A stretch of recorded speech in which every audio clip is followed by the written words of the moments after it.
tired. I totally thought they had caught me. No, I mean, I merely gave in to the sheer enthusiasm they displayed.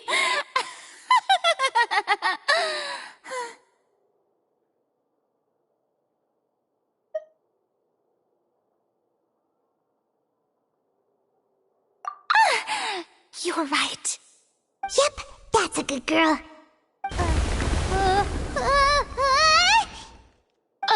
What's happening? The ground's shaking. Is it an earthquake? Yeah, a quake of this kind preceded the flooding in Poisson, didn't it? It can't be. It's happening again. Well, there's no need to worry too much about that. Neverlette's made some emergency plans, so the evacuation should go a lot smoother this time. Yeah, I hope you're right. But the people of Poisson, they've already...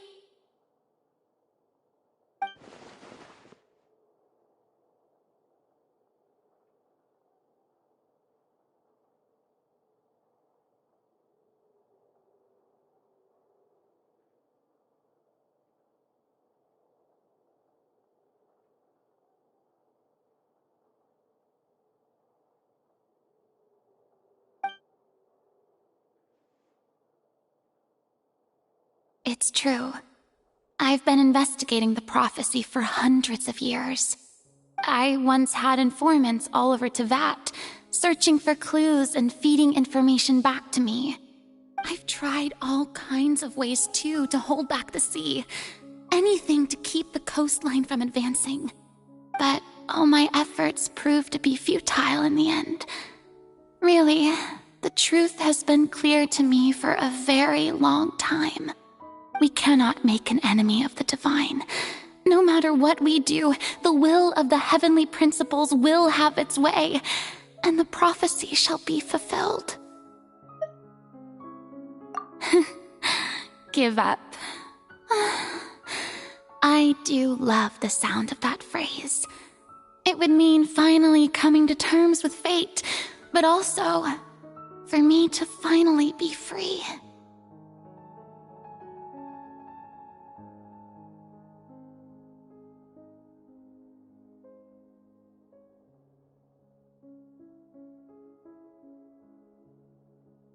Indeed, I've thought about giving up so many times, especially after we almost lost Poisson.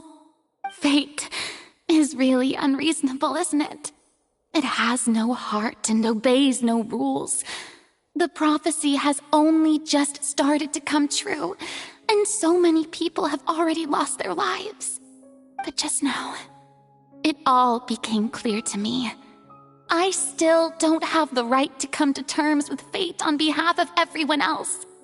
As long as the final moment hasn't come, it's still not too late. Don't worry. I will keep hope alive for everyone until the very end. Well, that's enough for now. I got the impulse to play the stricken maiden, but honestly, considering my rank and station, that wasn't a good fit at all.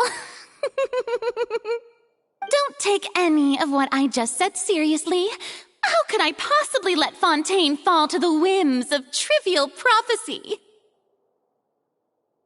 Come on! Paimon could have sworn you were actually being honest just now.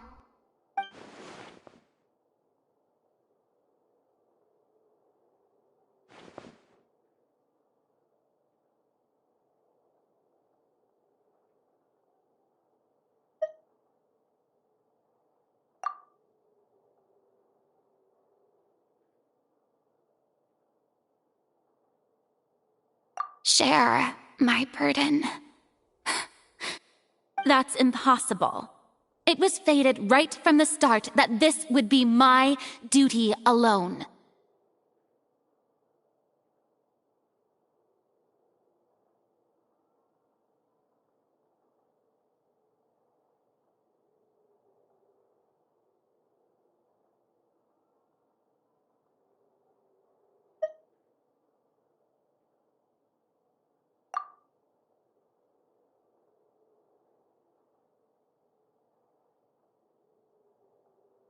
a witness.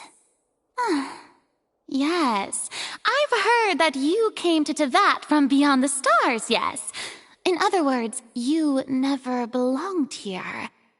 And if Tevat is, in its entirety, a show on a stage, then you're just a spectator, aren't you? If that's the case...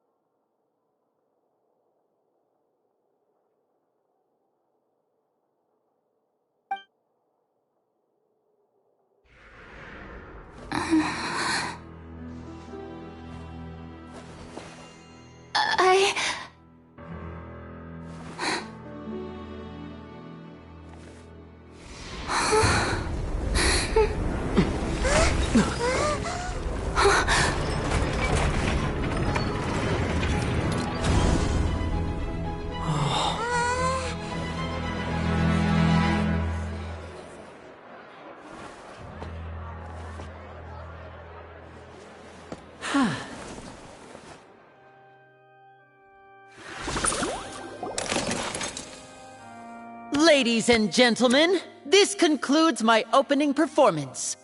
Now, without further ado, we may proceed to the trial of our god.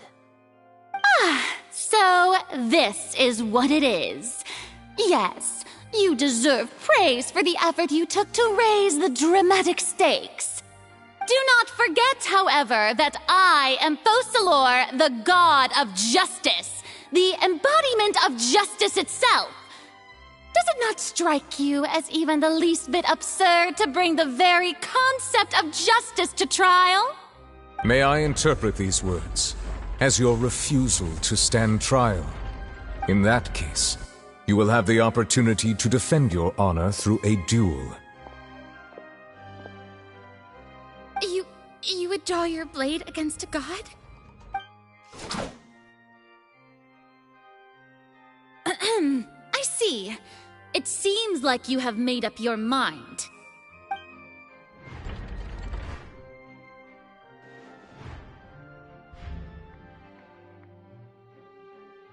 Paimon can't believe it. She just surrendered. What the heck is going on? Did I just see an Archon surrender to a human? Wow, how utterly humiliating. Lady Farina, what is the meaning of this? Shh! It would seem that there has been a misunderstanding.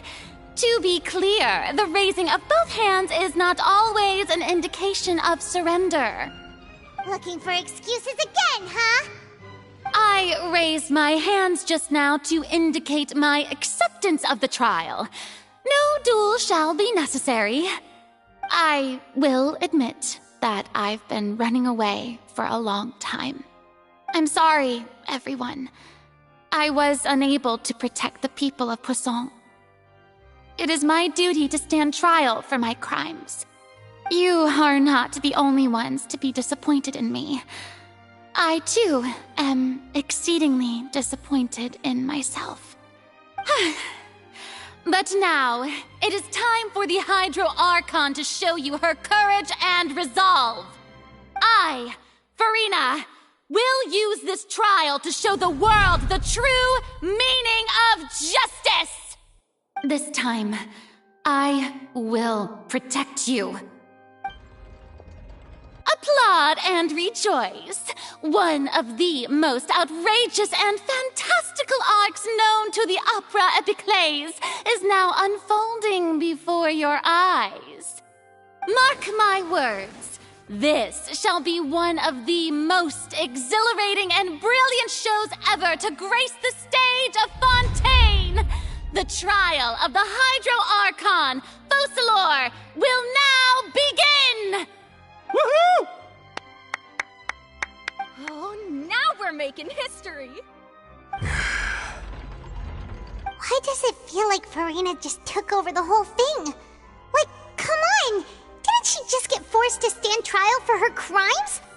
Also, even though she's still acting super dramatic, she is taking this seriously this time, right? All right, then.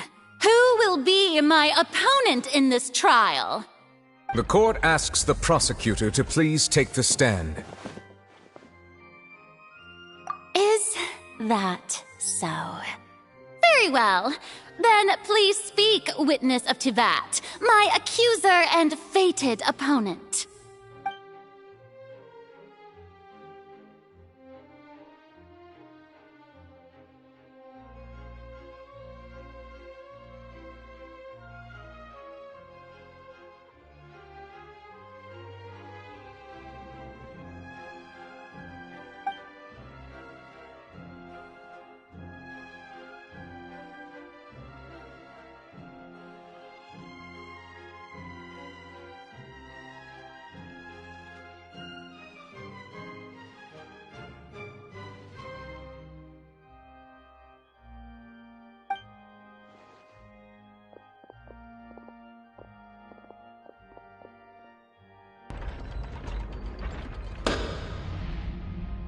Also, please allow me to ask, as a final question before the trial begins.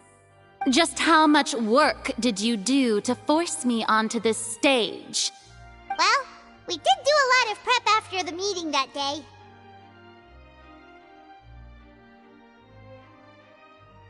I can go over the tasks assigned to the Spina di Rosula, since they were rather straightforward and easy.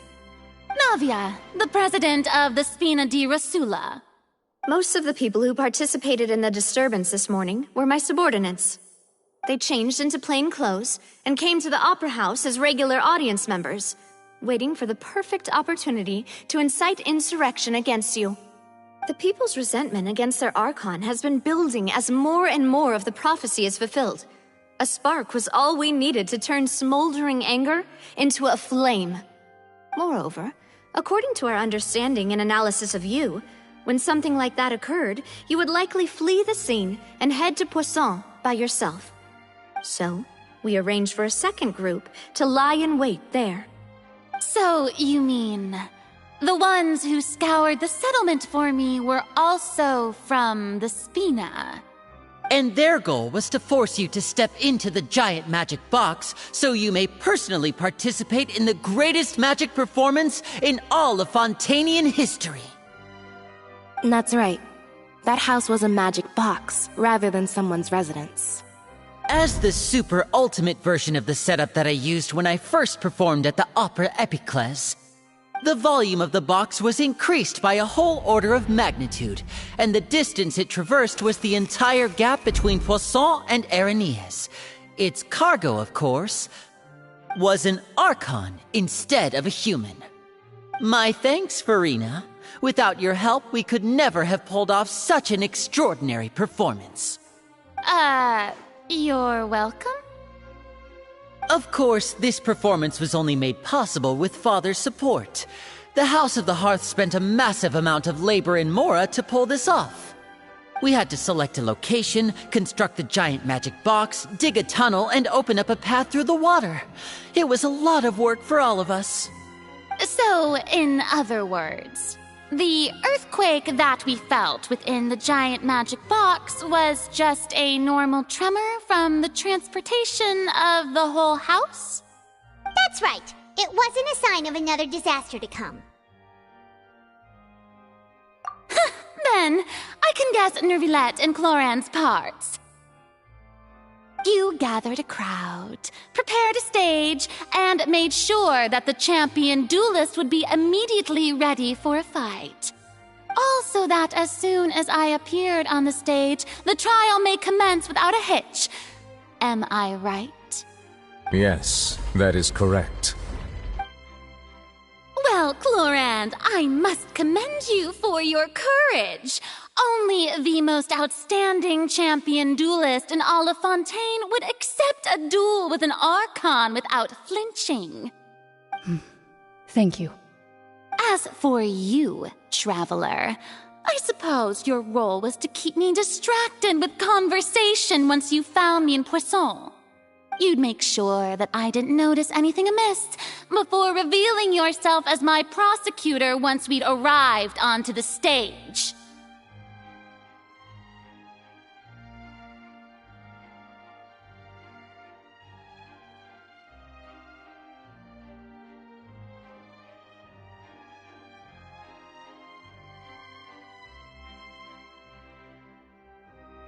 Oh?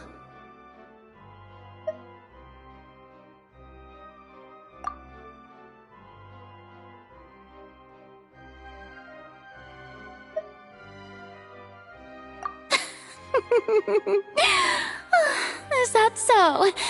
Then I suppose I must have missed my final chance. It's fine. It matters not. What's done is done. The stage is already set, so there's no reason to disappoint the audience. Let's see this trial through to the very end.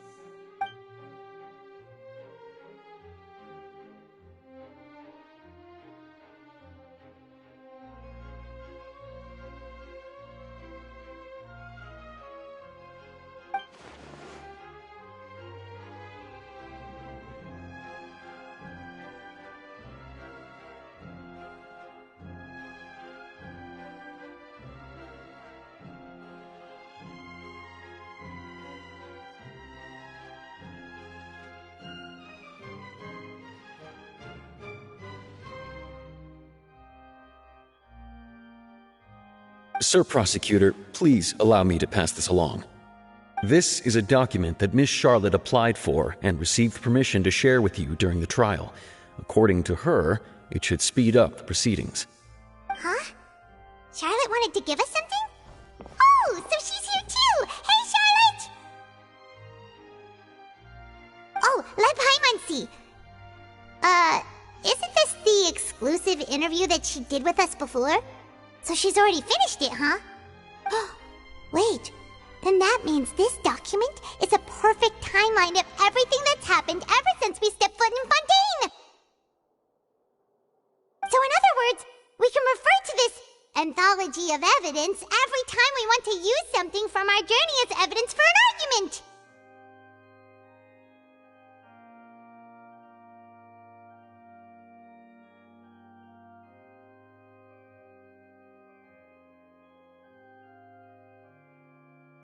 Quickly confirm the information in it. Just think of it as a refresher, alright? You defeated the Hydro Archon in the very first duel you took part in at the Opera House. That's one for the history books, alright? I didn't think that you'd wind up getting to the bottom of the case I'd been following all this time. I guess you could also see this as a happy coincidence. A Fatui Harb. This is the first time Monsieur Nervillette had a difference of opinion with the Oratrice. Even the Hydro Archon can't figure it out. A Fatui Harbinger. She's an extraordinary person. Her instinct must mean something. The fortress of Meripede was almost destroyed in a single day. That I didn't witness that scene personally will always be a source of professional regret, I think. According to Monsieur Nervillette, both Child and that whale should have been in the primordial sea at that time. The words of someone as I nearly lost my awesome friend Navia. To be honest, that still gives me shivers. The words of someone as extraordinary as a witch can probably only be truly understood when something surreal happens to you.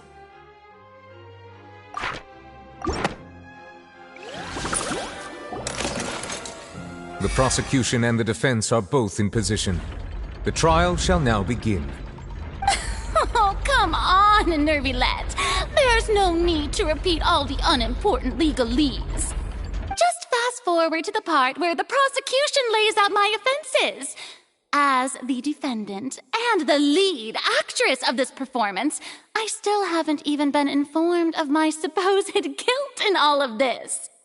Of course, it is only natural for humans to struggle to understand the actions of a god. However, you will need more than that to convict me of a crime. That's true, but my charge here is unrelated to your conduct as an Archon. Instead, I would like to charge you as a fraud who's never been the Archon in the first place. Wait, what was that?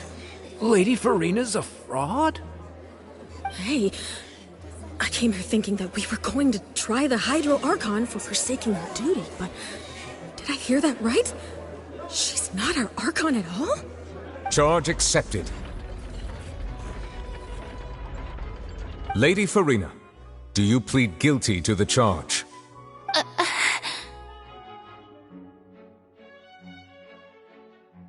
Lady Farina.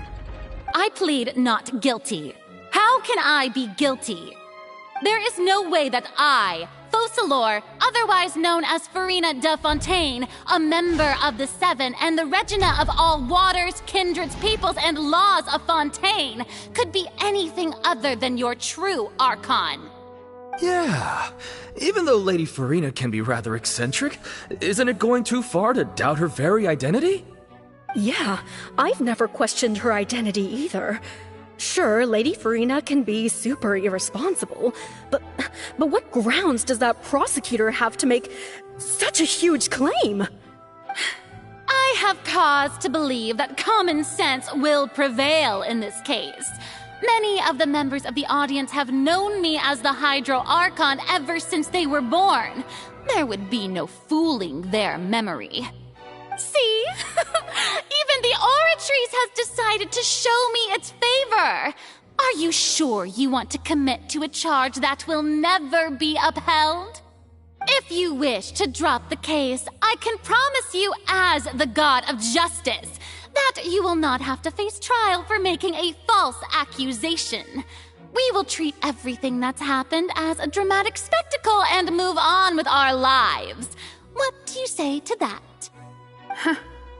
An argument with near impossible odds, huh? We have to not only refute Farina's claims, but also overturn the long-held beliefs of the people.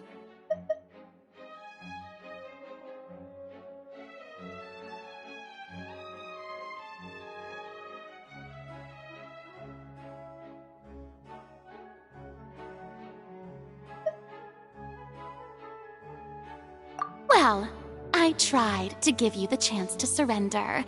If you must persist, then let me ask. If you believe I'm not the Archon, then what manner of being do you think I am? And if I was not the Archon, then how did I manage to live for over 500 years?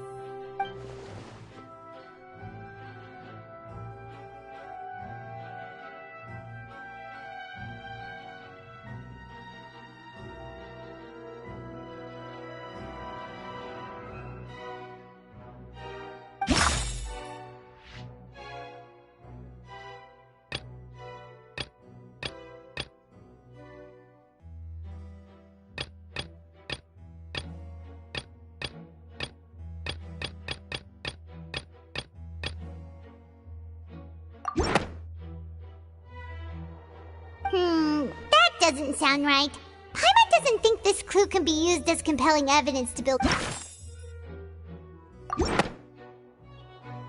First of all, you may be a member of another long-lived race, which would allow you to naturally possess an extended lifespan. And second of all, even if that wasn't the case, there could be other ways to extend your life. Who gave you that idea? Was it the knave? You'd sink so low as to use a harbinger's words against me.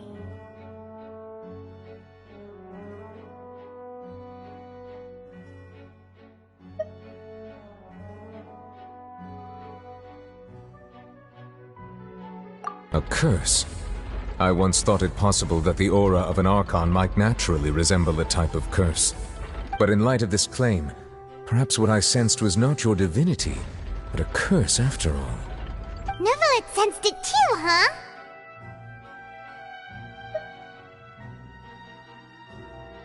Lady Farina is actually a human? Well, it is true that it's extremely difficult to tell humans and gods apart just by looking at them. It's not impossible.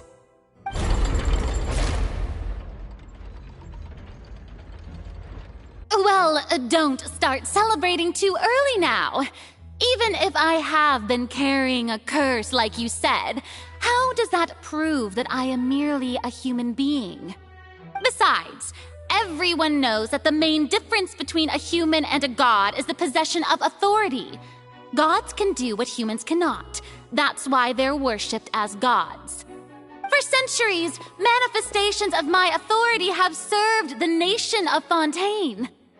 One need only to turn their eyes towards the Oratrice Mécanique d'Analyse Cardinal in this very opera house, or consider the indemnitium that is used in every aspect of life.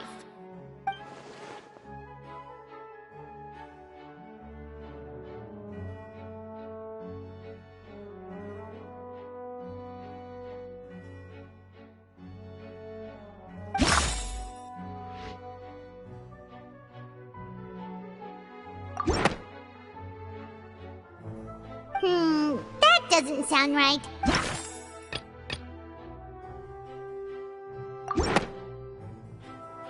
You tried to reference the Oratrice, but weren't you as confused as all the rest of us when the Oratrice declared Child to be guilty without any proof? Otherwise, you should have come up with a good explanation for that by now. Didn't I make myself clear at the time? The decisions of the gods are naturally difficult for humans to comprehend. There is no need to provide an explanation. Lady Farina, I believe a reminder of your current circumstances is in order. While the court is in session, the principles of justice and the law must come before all else. While you are an Archon, you are also first and foremost the defendant in this trial. You will prove yourself unable to defend against the prosecution's charges if you continue to withhold vital information against the rules of the court. I never thought you'd use that kind of rhetoric against me. That was no trick of rhetoric, Lady Farina. I've merely reiterated the rules of the court. Rules that all should respect and follow. So, you neither knew why Child was declared guilty, nor did you understand the structure and operations of the Oratrice. Instead of having been created by you, the manifestations of authority you mentioned have been made by the real Hydro Archon, haven't they? The real Hydro Archon? Well, now you're really losing me. It is true that I did not know why the Oratrice gave out a guilty verdict that day. But the Oratrice handed out that verdict unilaterally, and it has been operating independently ever since it was first created. You can't argue that just because a divine creation is flawed, that the god behind it must also be no god at all. She's still throwing out all kinds of excuses. Seems like she's confident that we won't be able to produce proof that she has no power over the Oratrice.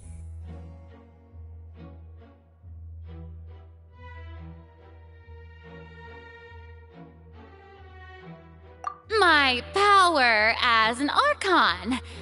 There are many ordinary citizens in the audience. How can I just carelessly demonstrate the formidable power of an Archon? If that poses a concern, I'm prepared to extend my protection to the audience. You don't need to go that far.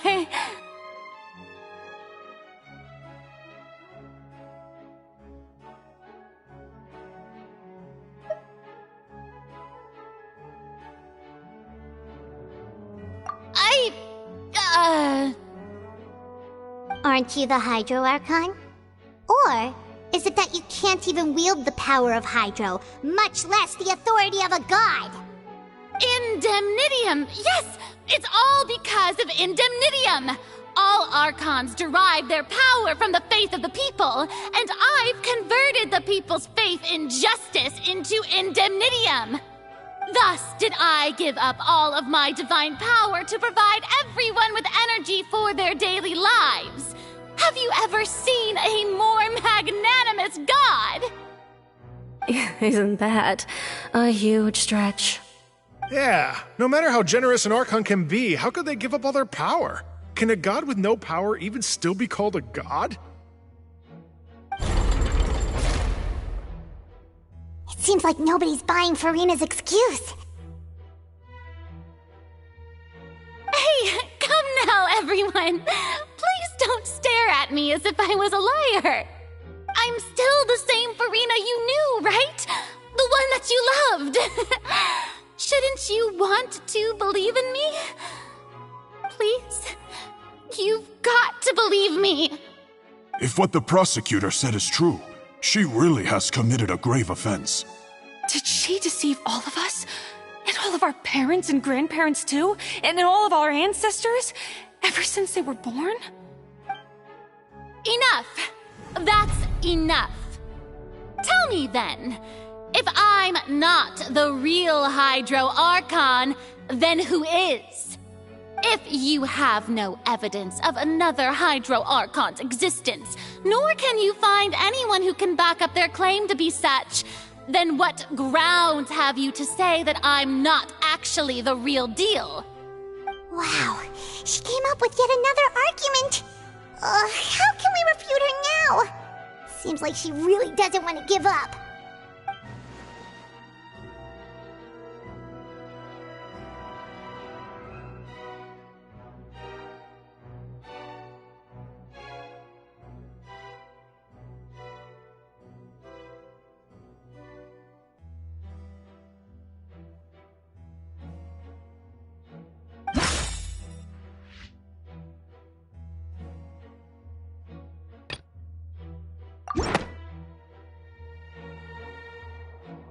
It has been established that all Fontanians can dissolve in water from the primordial sea. And that means... Since you insist on claiming to be a god and not a human, then there's a method that you can use right here and now to eliminate all suspicions of you being the latter. Miss Navia, please apply to serve as a temporary attorney for the prosecution before addressing the court. Though you act in partnership with the prosecutor, you must still adhere to proper procedure. Super sorry, Monsieur Chief Justice. I swear this really will be the last time that I'll speak out of turn. Now, I've brought some seawater from Poisson. As everyone knows, a massive flood struck the area not long ago, taking many lives, including those of some of my closest friends. So, Miss Farina, would you dare to touch some of this seawater? If we are to believe that you are indeed the real Hydro Archon, touching this seawater would have no effect on you. All it should do is strengthen your case. But if you don't dare to touch it, then we would have basically proved the reverse. Oh, and I must remind you that after the disaster at Poisson, nobody wants to see any more people dissolve. I do hope you'll act prudently and choose the simpler path of admitting guilt. Navia from the Spina di Rasula. The Spina has governed Poisson for many years. I guess her suggestion is valid. If Lady Farina is indeed just a human, she's probably Fontanian like all the rest of us.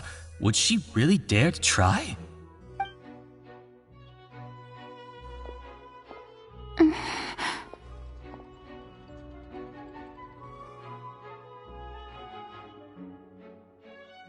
Lady Farina, this test has been unilaterally proposed by the prosecution.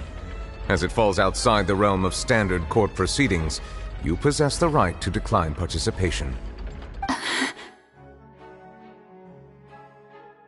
Well, of course he had to tell her that. But refusing to participate is basically the same as a confession of guilt. She's just staring at the water without saying a single word. It really does seem like she's quite terrified of it. That could only mean...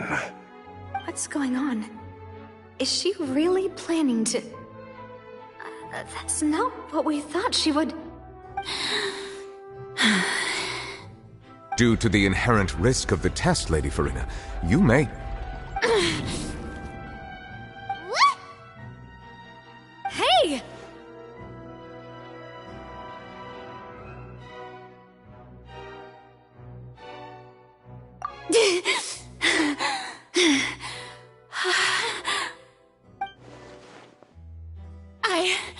I'm fine!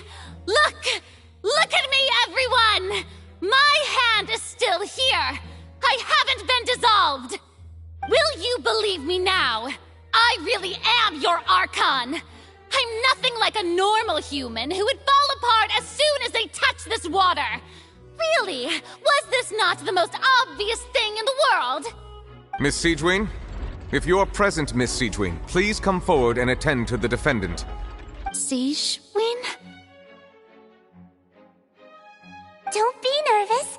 It'll just take a few see. That should be enough. Please announce the results of your evaluation to the court, Miss Siegewien. As everyone doubtlessly saw, Miss Farina was displaying symptoms of hyperventilation and flushed skin. These indicate that she was experiencing the adverse effects of exposure to primordial seawater. The extent to which she was affected is the same as other humans when exposed to primordial seawater of a similar concentration. Thank you, Miss Siegewien. Lady Farina, you may return to the defendant's stand. Oh, wait. What did she just say? I didn't get dissolved. Shouldn't that be enough to prove my innocence? Well, considering your tendency to run from your problems, we did originally prepare a direct sample of the seawater around Poisson. However, after extensive discussion, we exchanged it for a sample that is not concentrated enough to dissolve an actual human. After all, on the off chance that something entirely unexpected might occur, we don't want anyone else to lose their life to the sea. Yeah, so out of regard for Farina's life, you secured a low-concentration sample and asked the head nurse to serve as an expert witness. It's a great thing that the direct sample wasn't actually used. Farina could have... I can't believe... You...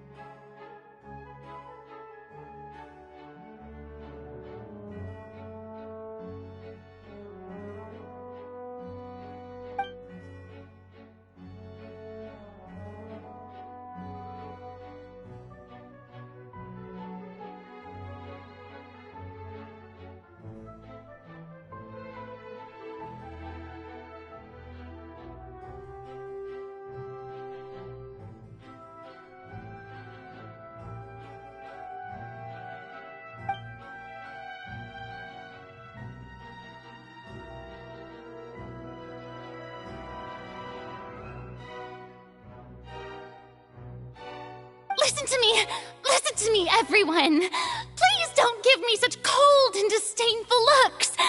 What happened just now didn't prove a single thing. Think about it. How can you conclusively prove that an Archon can't also be affected by the primordial seawater? Also, if I was really just a human, why would I dare to just put my hand in that kind of water?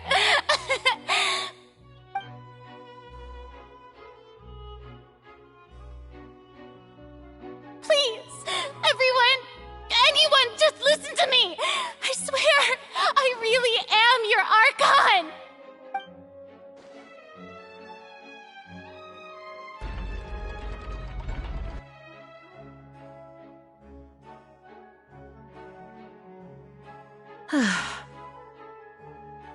I don't think anything she says at this point will sway anyone. The odds are just too stacked against her now. With all the things that have been said, Paimon doesn't think there's any way left for Farina to win. I believe the time for arguments and presentation of evidence has come to an end. If there are no objections, we will move on to the final judgment.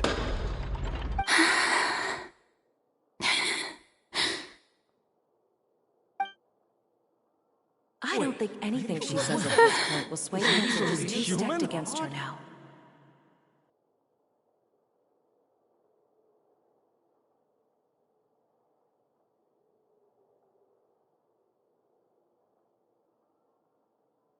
In my capacity as Chief Justice, I shall now render judgment on Farina's misrepresentation of herself as the Archon of Fontaine.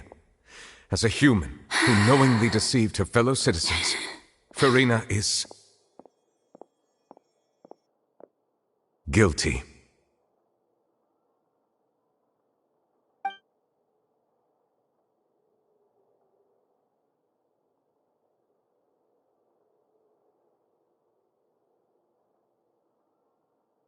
We shall now turn to the Oratrice Mécanique d'Analyse Cardinale to render the final verdict on the charges.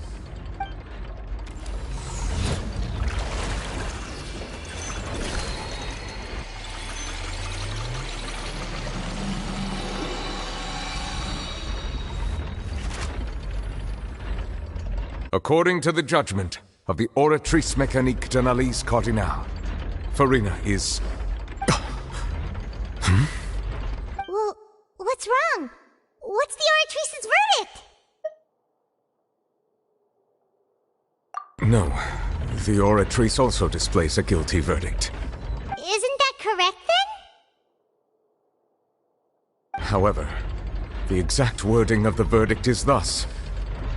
The Hydro Archon, guilty, to be punished via the death sentence. The death sentence? That's actually one of the available sentences? I've always thought that it was just a myth. The one and only time the death sentence has been handed out at the court, and it's been given to the very person we've worshipped as the god of justice? What an unexpected twist. Farina's been sentenced to death by the Oratrice? We just wanted to use the trial to show her the seriousness of things so she'd tell us the truth. How did things escalate this quickly? This outcome is indeed quite strange. According to Fontaine's current definitions of justice, as well as its recommendations for criminal sentences, is this sentence really appropriate for the crimes that have been committed? Yeah! Even Vacher wasn't sentenced to death by the Oratrice. You know, the real evil mastermind behind the serial disappearances case.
Indeed. Not only is Farina's sentence overly excessive, the very point of our trial today was also to prove that Farina has never been the Hydro Archon in the first place.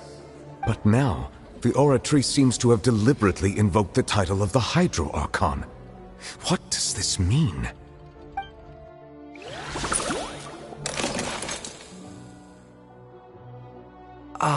Excuse me, if I may interrupt. Is the trial still going?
Fremine!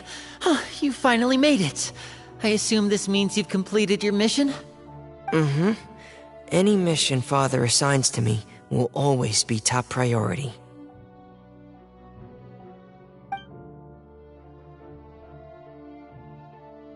Is that the first prophecy slate?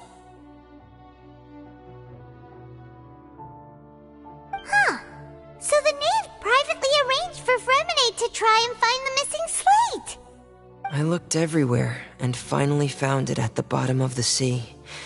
It took me a long time to get around some dangerous stretches of water. But has the trial already concluded?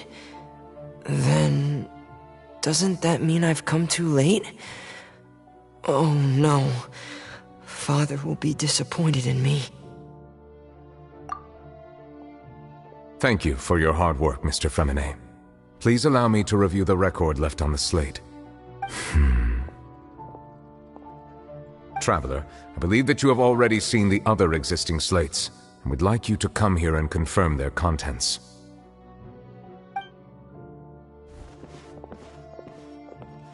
Huh? So what do you see? What is it?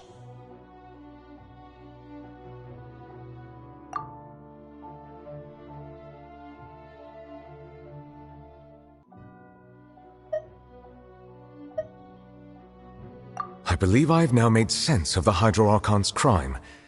It has to do with Fontaine's lost history. Huh?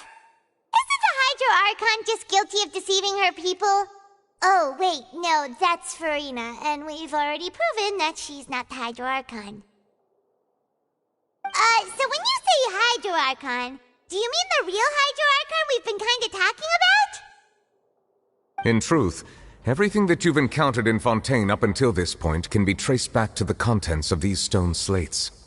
However, I'm uncertain as to how much sense they currently make to you.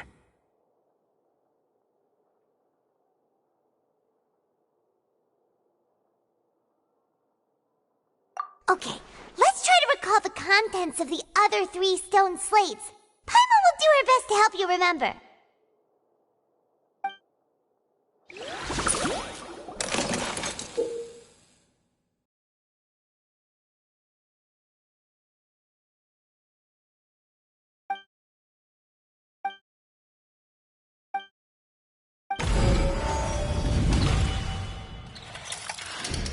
The first stone slate describes what you just said.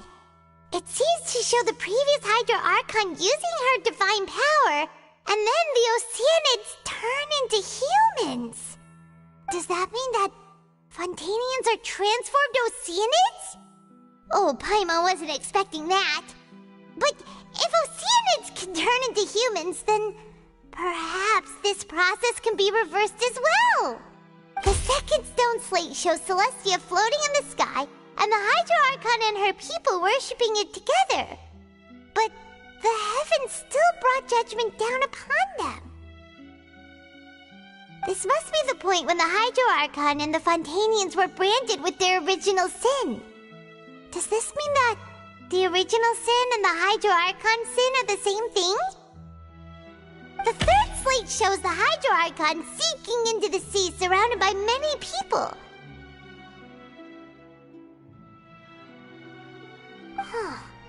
That reminds Paimon, didn't we also watch that happen to someone else?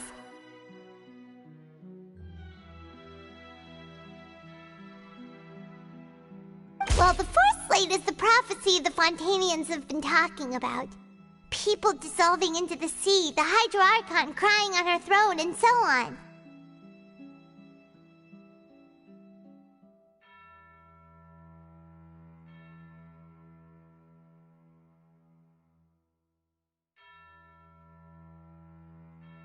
We didn't believe that such a crazy disaster could happen at first, did we?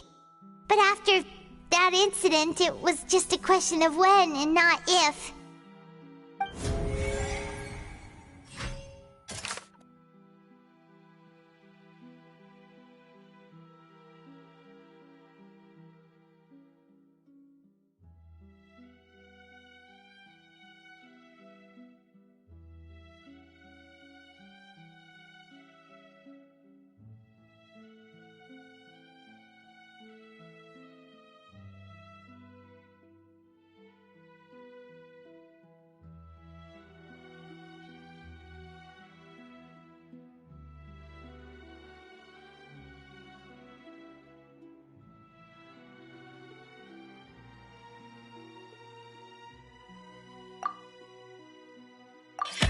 We know from the case of the serial disappearances of young women that Fontanians can be dissolved in primordial seawater, and the first stone slate tells us that long ago, the Hydro Archon used her power to turn Oceanids into humans. This might be the reason that Fontanians can dissolve.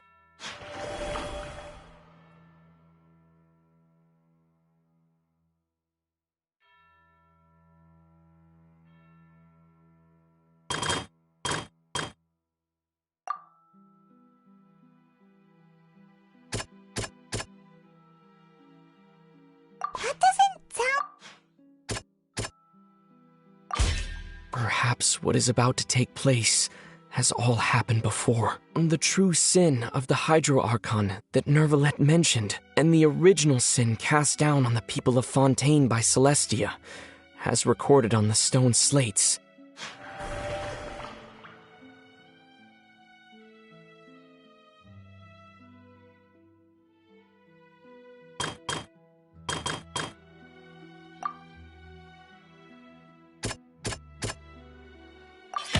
It's not as simple as falling into the sea. When Navia fell into the sea, her consciousness was subjected to judgment. The stone slates show the people gathered around the Hydro Archon in the sea.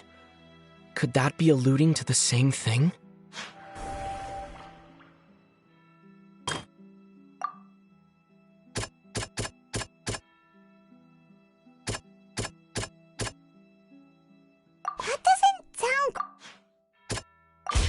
The prophecy from the stone slates found its way into society, but not many people believed it at first. The fortress of Meropide was nearly flooded with primordial seawater, which we know can cause Fontanians to dissolve.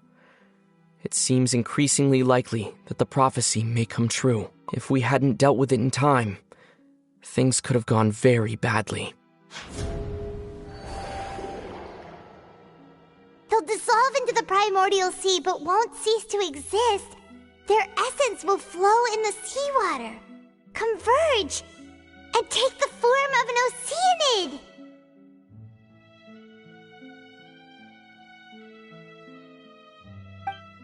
The Hydro Archon was sentenced to death in court, shocking everyone present. Perhaps this means that her sin was actually Fontaine's original sin. Navia fell into the water inside those ruins, and she nearly dissolved. She was surrounded by the people of Poisson in a court within her consciousness, and was forced to take part in a trial meant to make her stay. The eruption of the primordial sea at the fortress of Meropide was the surest sign that the prophecy was about to come to pass no matter what.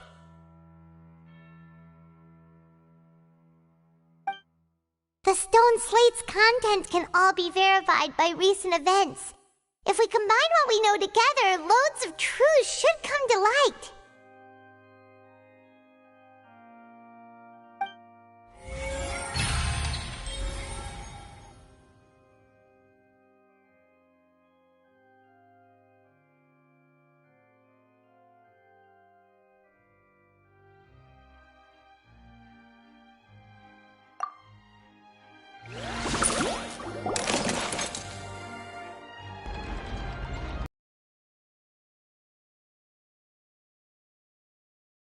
How you can make sense of it. But then it feels like we're going to have to share some truly shocking revelations. Let's hear them.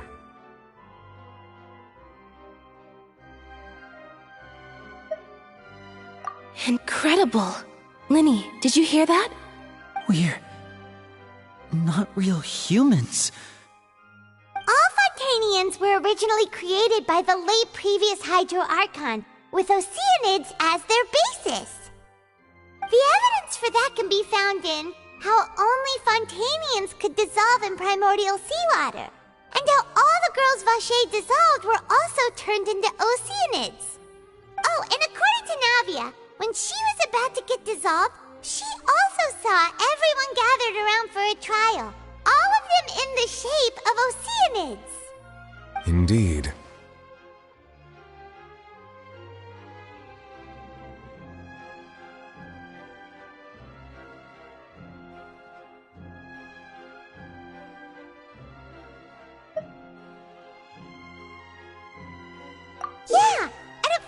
knows from the content of the first slate that she probably angered Celestia by creating humans without prior permission.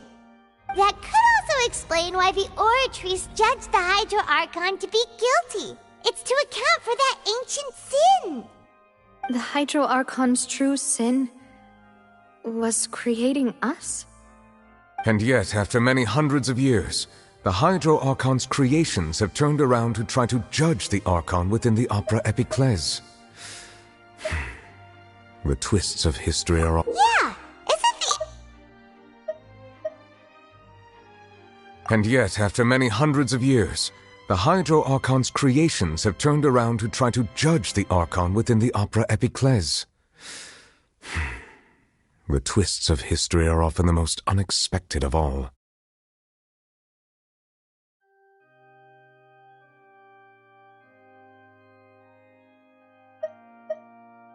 Yeah, isn't the image here just like when Navia fell into the sea?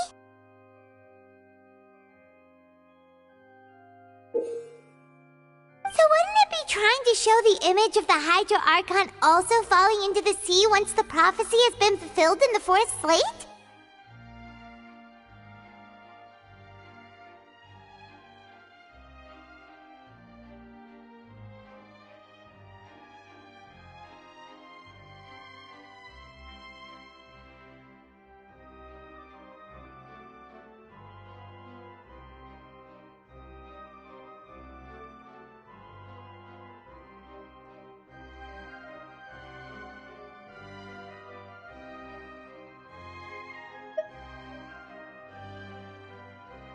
In the end, the people will all be dissolved into the waters, and only the Hydro Archon will remain weeping on her throne.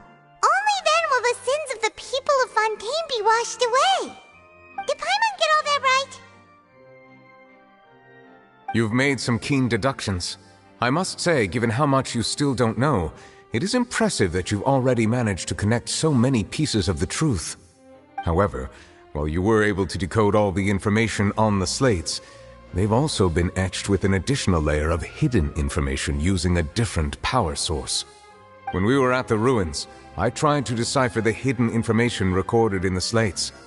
But since we only had 3 slates at the time, I was unable to come to a full conclusion. Now that the slate collection is complete, I shall make another attempt to decipher the narrative recorded within. If everything goes well, we should finally be informed of the unadulterated truth.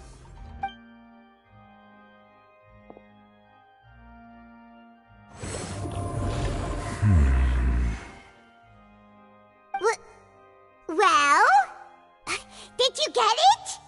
I believe I should share this truth not only with you, but with all the people of Fontaine as well. I will try to briefly summarize it for you.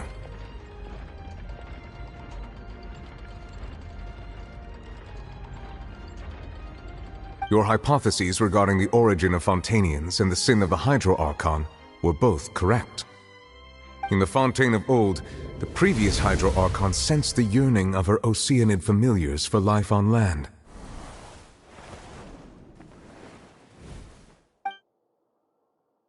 The Oceanids were enamored with the beauty and romanticism of human beings, and wishing to have those experiences for themselves, expressed to the Hydro Archon their desire to become of a similar kind. However, even though water as an element is intricately linked with the power of life, the Hydro Archon, as one of the 7, did not possess the authority to create a new form of human life. Not one to give in, she eventually found a way to create permanent humanoid bodies for her familiars by appropriating the power of this planet's primordial sea. She poured primordial seawater into the Oceanids' blood vessels, creating humanoid mimics in the process. But if Fontainians were to ever come into direct contact with water from the primordial sea, the power within their bodies would escape these artificial restraints and return to the sea. As a result, their forms would collapse, and they would be reverted to their original forms as Oceanids. Of course, the Hydro Archon never received permission from the heavenly principles to create a new human race. And thus, the Hydro Archon and all of her creations came to shoulder the original sin of appropriating the power of the primordial sea. That is the true history of how the people of Fontaine first came into being. So we were all Oceanids before we turned into human beings? That's way too much information for me. I think I'm just going to pretend that I never heard a single thing. Wait, but if that's the truth, we can't let the Hydro Archon be sentenced to death. After all, her only sin was creating us. This really might be too much information for your regular Fontainian, but it does answer a lot of our questions. Alas, your hypothesis regarding the third and fourth stone slates was inaccurate.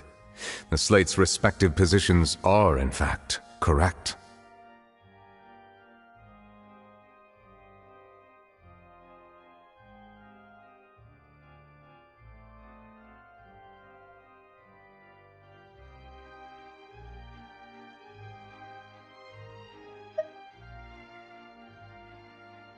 A key point of the visual on the third slate is how all the individuals depicted in the water are humans rather than Oceanids. They have not been dissolved, which implies that the water depicted in this slate is not water from the primordial sea. The nation of Fontaine is the nation of Hydro, as well as the nation of trials and justice. Instead of being the literal element, the water in the scene symbolizes judgment and justice. You may also recall Navia's experience.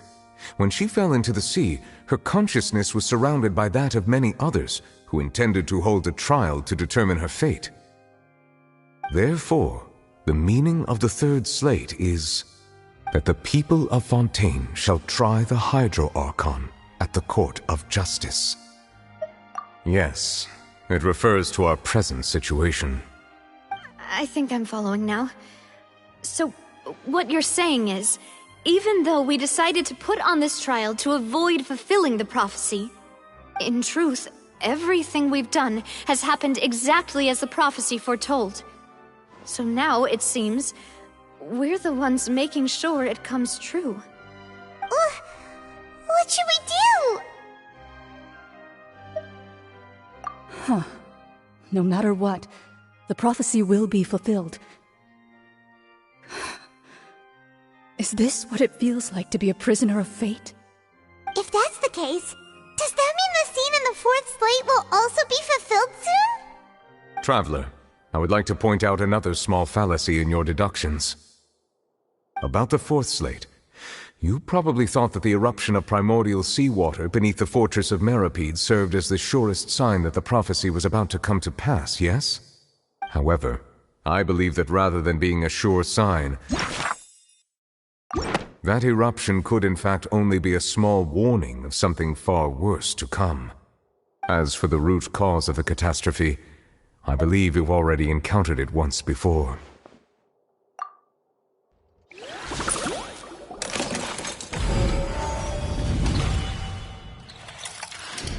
This eruption was just a small warning of the things to come.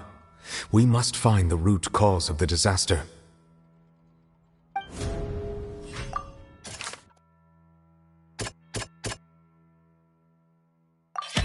It was both dream and reality. If we're talking about a true culprit, that could only be that thing inside the primordial sea, right? The truth, the original sin, the trial, and the root cause of the disaster.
That was way too close! How did that thing just burst into the Opera House? Wait, was that the huge whale you saw in your dream?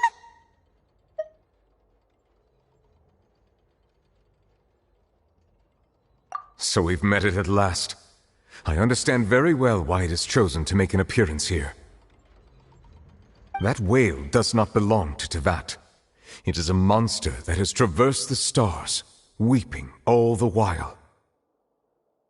It has been greedily consuming the energy from the planet's primordial sea, using it to grow. That is the main cause for the rising sea levels. And once it has finished consuming all of the energy contained within the sea, its next step will be... You said that when the Hydro Archon first created Fontanians out of Oceanids, she filled their blood vessels with primordial seawater. Precisely. That whale finds the blood of Fontanians nigh impossible to resist. Therefore, when it left the primordial sea, it decided to make its next stop a packed opera house full of food. Food in the form of Fontanians. We just barely managed to push it back, right?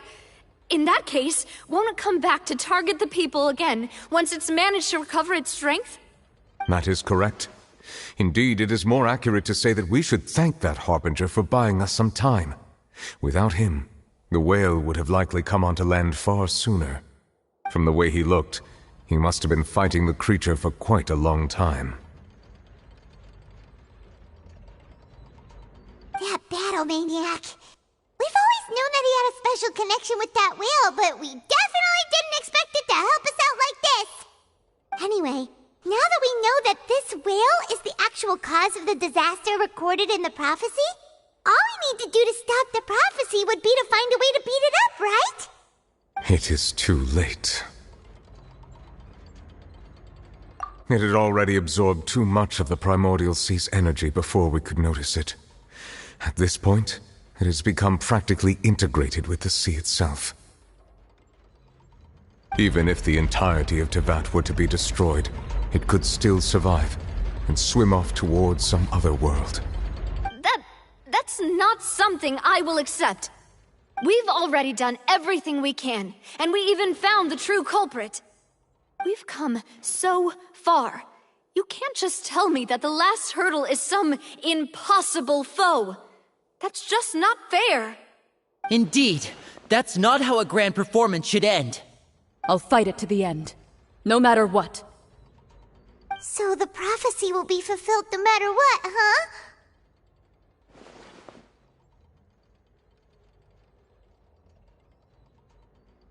The prophecy. Yes, what has been prophesied will be fulfilled. You may view such things as the history of the future.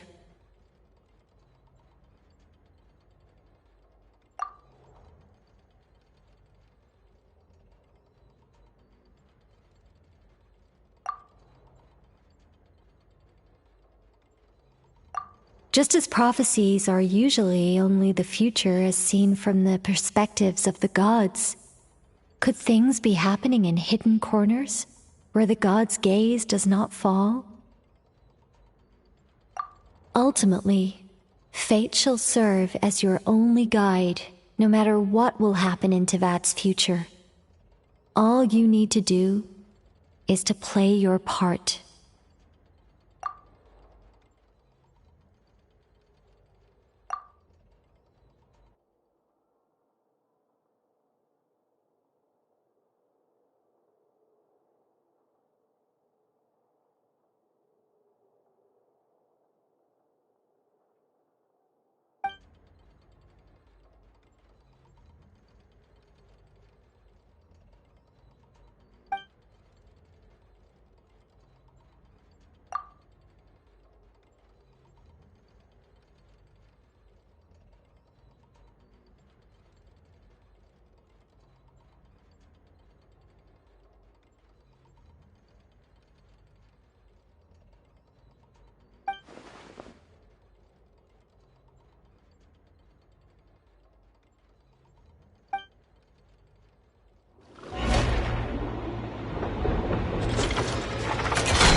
What's happening with the oratories?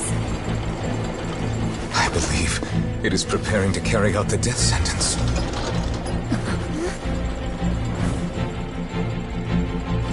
Farina!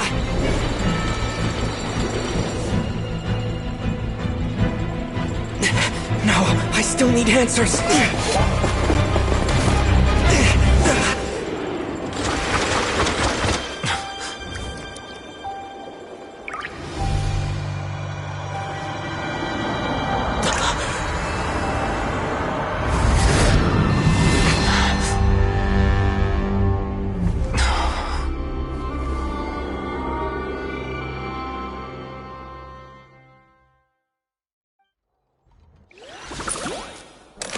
We just got a letter from the curatorium.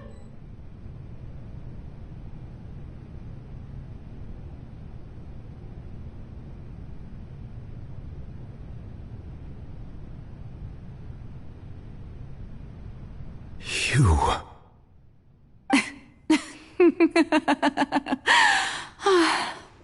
Sorry. That shocked expression on your face is just too amusing. I couldn't help myself. You are not Farina. Who are you? The sweet sound of bewilderment. Marvelous.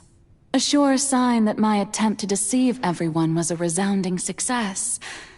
But to answer your question, I am Focalor. You know, the god. Focalor? Why did you deceive us? Oh, that wasn't my goal, of course. Goodness, no. But I had to fool everyone else too, if I was to stand any chance of deceiving the heavenly principles.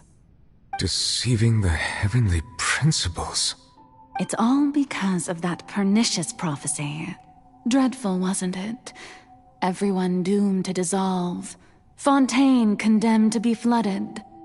One was not amused. In fact, one was positively bemused when that problem was thrust upon me by my dearest predecessor. That's the former Hydro Archon Egeria, for the uninitiated. It hardly gets more disastrous than a preordained national catastrophe, now does it?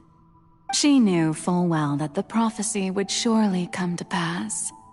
And as one of the seven, she also knew full well that one defies the heavenly principles at one's peril. So yes, as you have no doubt surmised, it was a rather impossible situation that I found myself in. I spent a terribly long time mulling it over, alone on the ocean floor. And I was almost growing barnacles by the time I finally realized there was only one possible solution to this confounding conundrum. I had to outwit the heavenly principles, allow the prophecy to be fulfilled, ostensibly at least, while saving everyone at the same time. I'm a genius, I know. I can only assume that's why Egeria chose me as her successor. Although, looking back now, it was hardly the inheritance one dreams of. Between the task of saving the nation, the quotidian duties of the Hydro Archon, and not to mention the original sin of creating a new race of humans, I dare say she left me quite a colossal mess to clean up. But one can only play the hand one is dealt. I did not choose this, any more than I chose to be one of her Oceanid familiars. So you were also once one of the Oceanids, transformed into a human by Egeria's hand? Yes, I was. I always dreamed of becoming human. And I still do, even now. In my eyes, to be human is to be part of the greatest opera ever known. After becoming a god, I separated my divinity from my body and spirit, leaving behind only a self that was as naive and bewildered as my past self on her first day as a human being. The me you see before you now is that divinity. And the human counterpart I left behind, I named Farina. She could feel joy, sorrow, and everything in between. She could be as vain and conceited, or as meek and vulnerable as she wished. Her strengths were of a kind only a human could possess, as were her shortcomings. But in my eyes, Farina's humanity was what made her perfect. She was perfectly human in every way. The person I always wanted to be. Anyway, so then I cursed her. All part of the plan, of course.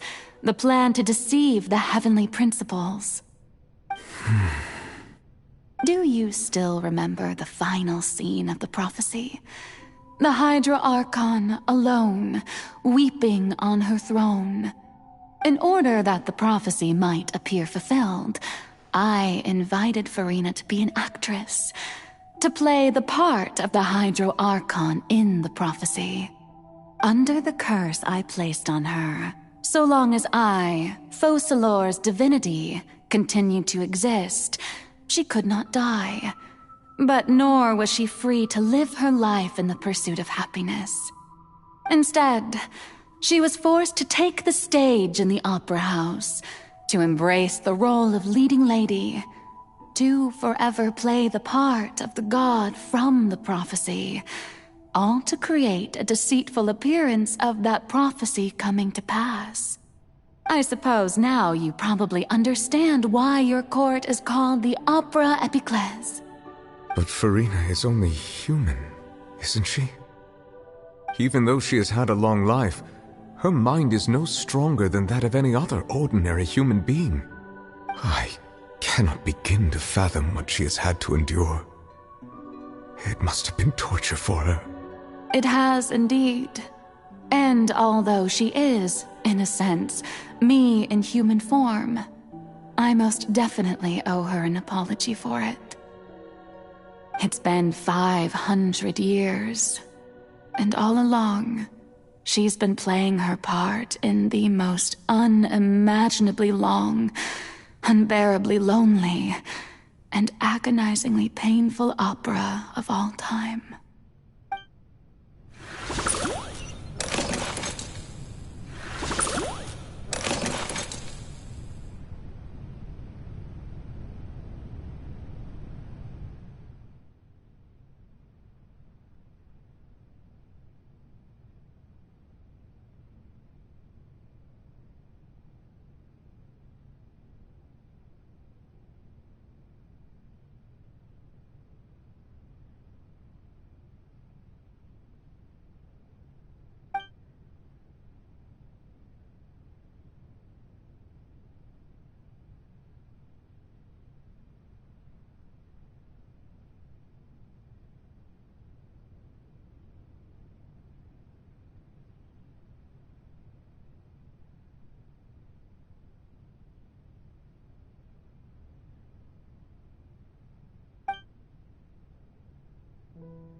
Oh? Who permitted you to come onto the stage? Now, I understand your admiration for my august self, but I must ask you to keep to the rules. All right. It is not my intent to reprimand you. There is no need to state your name. Just be off with you. Do not distract me from my performance. Oh, do not jest. Can you not feel it? I am Focalor. The eyes of countless Fontanians are upon me. I must, at all times, display the utmost elegance and nobility.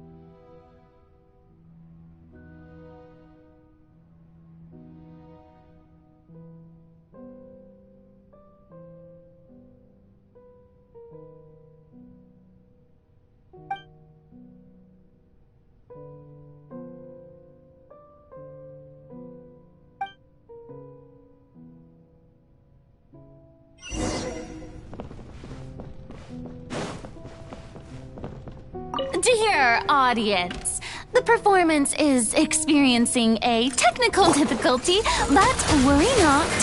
The guards shall resolve it soon enough. Here comes the catch.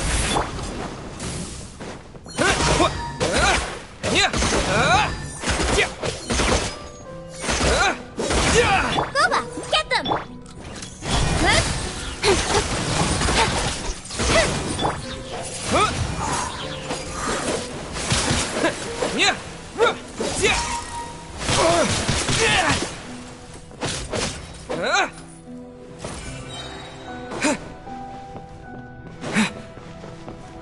Hey, what gives? The audience is still watching me, you know. Guards? Wait, where are the guards? Guards!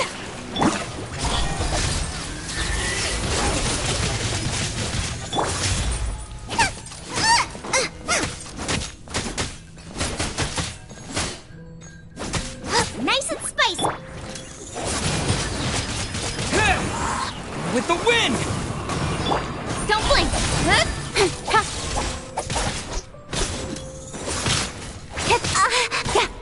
Gotcha. Things are about to get dicey. Hey!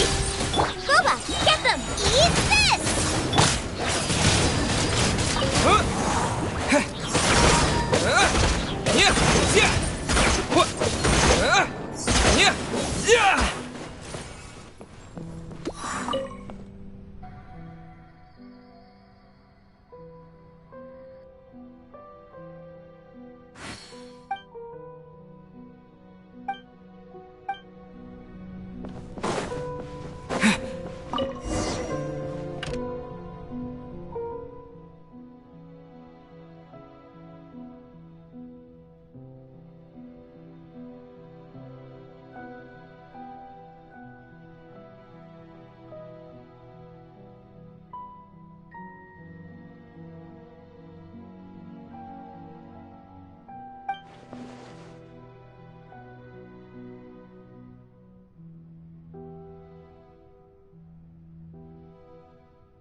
Farina.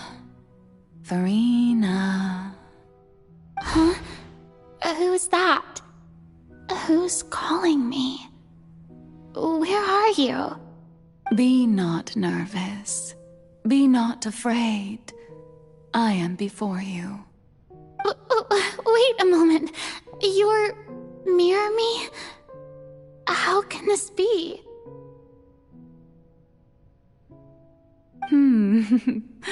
Mirror you, huh? You know what? That's not bad.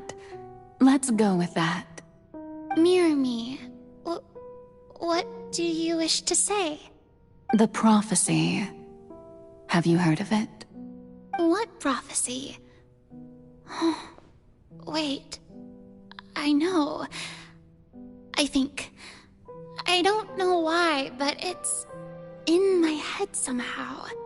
The people will all be dissolved into the waters, and only the Hydro Archon will remain, weeping on her throne. Only then will the sins of the people of Fontaine be washed away. Oh, very good. You know it well. What's going on? I can't seem to remember anything clearly. The only thing I know for sure is this prophecy. Will it really come to pass? Yes, it will. And that is why I've come to you. Disaster will come to Fontaine sooner or later. Things will develop just as the prophecy declared. There is no escaping it. But doesn't that mean everyone will die? I'm a Fontainian just like them. Will I dissolve too?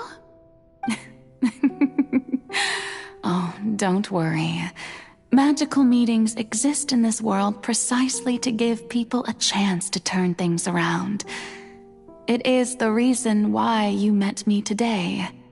I will tell you how to save everyone, but you may have to suffer somewhat. Oh, so there's still hope after all. Goodness, you frightened me. You spoke so much and with so much certainty. As for the suffering, well, I will admit that the first thing that came to mind was, why do I have to be the one to suffer? But if the prophecy will come true, I'll also die anyway, right? So if I've already met you as my magical meeting in this world, if there were scales, with all the people of Fontaine on one side and my pain on the other, is it not obvious where the scales should tilt? You truly are the perfect human, my ideal. I suppose this would also be the justice that belongs to you.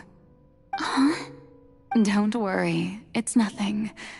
Listen well. Fontaine has just lost its Hydro Archon. I need you to play a role, that of the new Archon. Play as a god? That's right.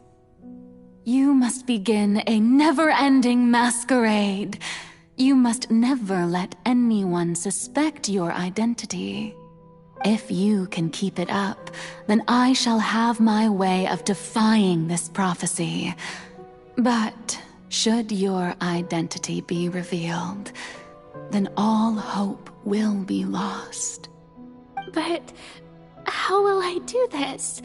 A human assuming the role of a god without being exposed. Don't worry. What you must do is not to turn yourself into a real god. You simply need to play the role of a god as humans imagine them to be. Being a human yourself, I'm sure you already know what such an entity would be like. Remember, your true challenge will not be pursuing divinity, but contending against humanity. I'm still not sure I understand, but I'll try. I'll try to do this. So, how long am I going to have to play this role? To accomplish this mission, you will have to stay on the stage for many, many years. You will endure and not grow old until your task ends. But I promise you, all will eventually end in a magnificent and dramatic trial, and everyone will be saved. A trial, huh? How exciting. I'll be looking forward to it.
The Maison Cardinalise has announced my accession, but this is my first time facing the people.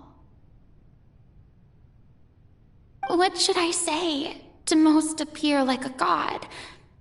To be honest, I still don't know. Perhaps I should first try to act natural.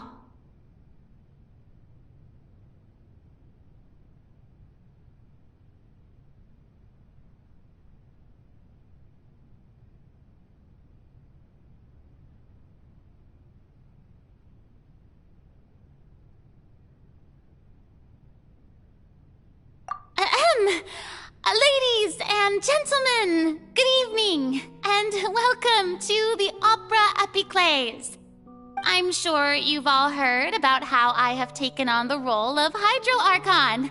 Indeed, I am Verena de Fontaine, your new Archon.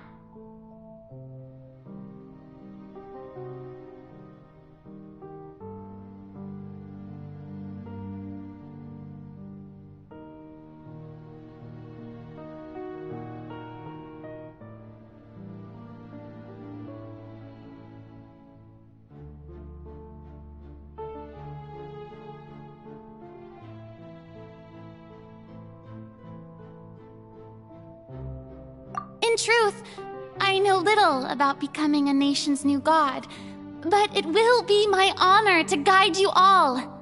As the god Focalor, the god of justice, I shall do all within my power to lead you into an age of fairness and justice.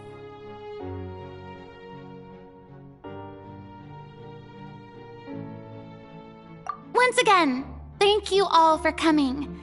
If you should have any questions or suggestions, please send them to the Maison Cardinalise. The future of Fontaine will require us to work together, after all.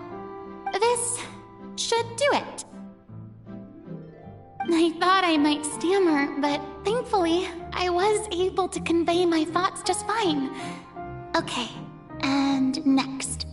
That's the new Hydro Archon. Is this some kind of joke by the Maison? I would have thought that a being that surpasses humanity would be a bit more assertive. Hey, did you hear that? She even told us to send her suggestions there at the end. Shouldn't gods be all-powerful? She's being so modest. What's the difference between her and an ordinary person, then? If you ask me, perhaps the succession didn't actually happen. She might just be a maison back puppet. Wait, what's going on? Why is everyone suspecting me of being a fake? Oh, this is bad. If I get exposed here, there'll be no saving the people from the prophecy. Right. Mirmi said that I just need to play the role of a god as humans imagine them to be. Calm down, Farina. Think. What do the people want? How would they imagine a god to speak and act? Assertive, with a strong sense of presence. One who can dispel all doubt. That is the character I'm fated to play.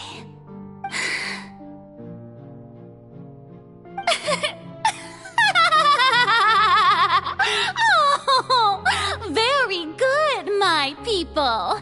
Only ones such as you are deserving of my rule. Now, I was wondering if some weak puppet were to one day come onto the stage and claim ownership of this opera house, would the children of Fontaine follow them? Well, it seems that you would all see right through them. Having passed my test, you are qualified to witness wondrous trials alongside my august self, here in this opera house. You may consider my previous act a door gift of sorts. I thought it was a debut that suited the atmosphere. Now then, let us be reintroduced. Ah, so that was just a performance. How could I have forgotten that we were inside an opera house? Her personality. It's quite shocking, to be honest, but I suppose it's a better look than before. Such a fascinating and bold deity. How wonderful! Our future may yet be bright after all. It seems I've turned them around. Best follow this flow and restart my accession speech.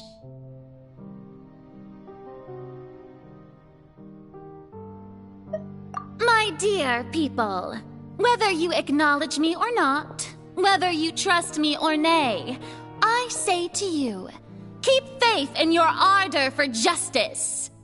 We have heard it said that this nation's sins can no longer be washed away. Well, I say that justice is most fragrant when it blooms amid sin.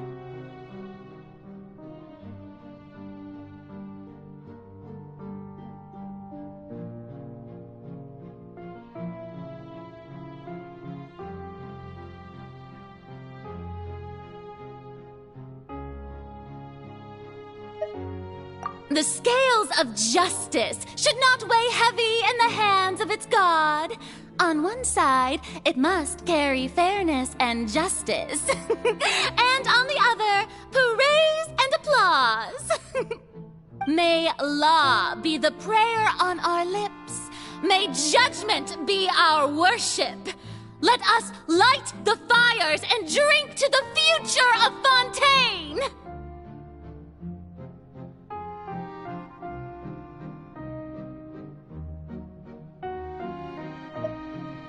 There is no trouble in this world that justice cannot solve. All that is needed is for you, my people, to believe in it, heart and soul.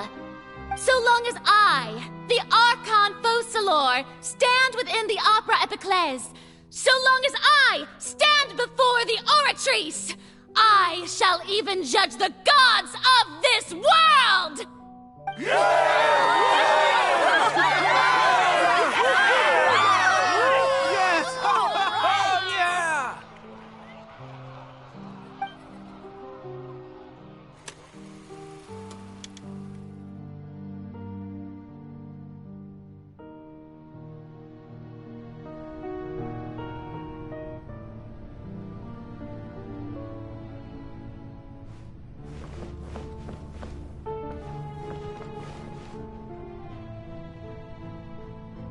Lady Farina, here are today's case reports, as well as a summary of the follow-up for your perusal.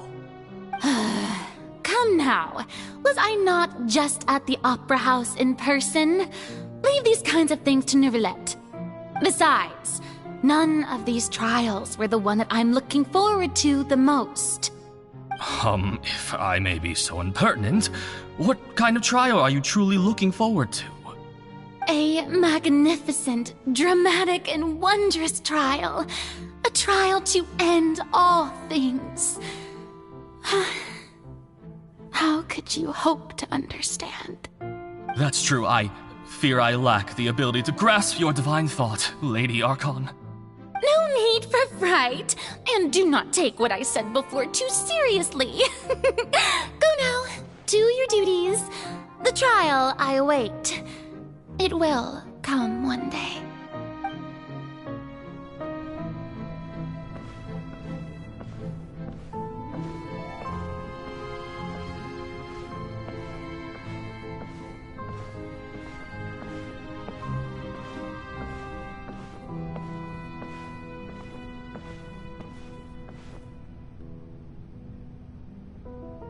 Lady Farina, I don't know what to say.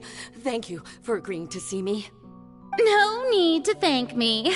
Or rather, thank your own sense of perseverance instead. Long have you stood in line to meet me, have you not? Oh, I'm afraid that's just an inevitable consequence of my divine charm.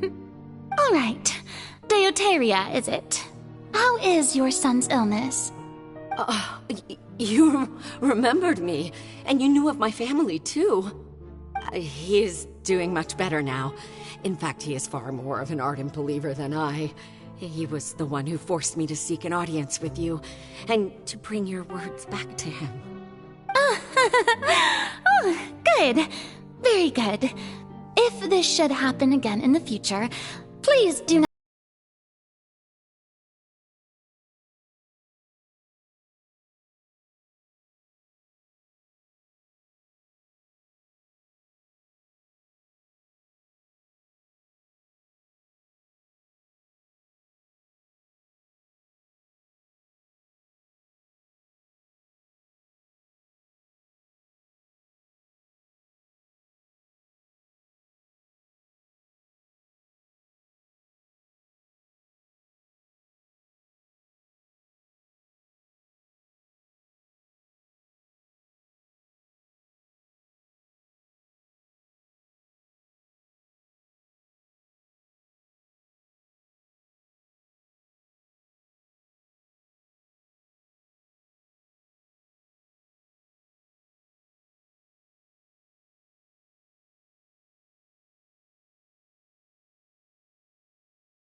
It's as I thought, then.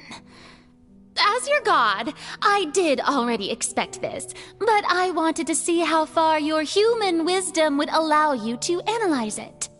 All manner of signs indicate that the prophecy will still come to pass. Forget it. That's not something you need to worry about right now.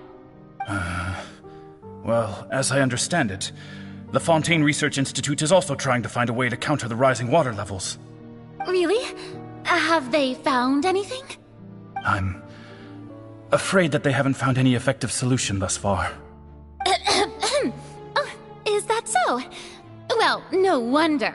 This issue has reached the realm of the gods, after all. Still, their spirit is praiseworthy.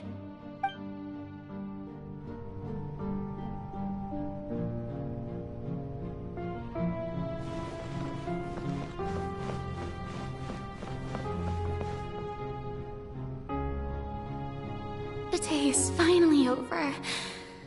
I haven't had a moment to breathe this whole time. But it's good to see that everything's getting on track. There are no longer any voices of suspicion. Maybe this is fine. I just need to keep going, and everyone will be saved. Alright, Farina, don't think too hard about this. You need rest. Tomorrow's a new day.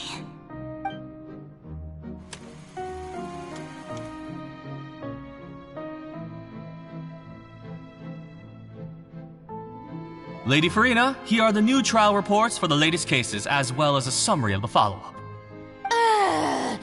There'll be no need for that. I've seen them already. There's no need to go back over scenes I've witnessed in person before.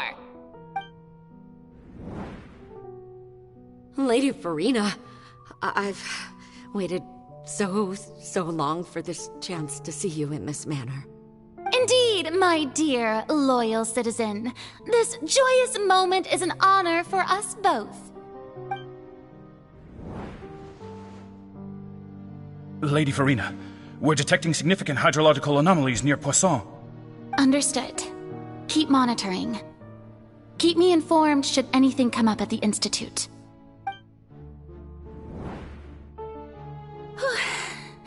I don't think I let anything slip today. I must show the people that there is nothing to worry about. I just don't know when these days will end. I feel utterly exhausted. Best to rest early today, too.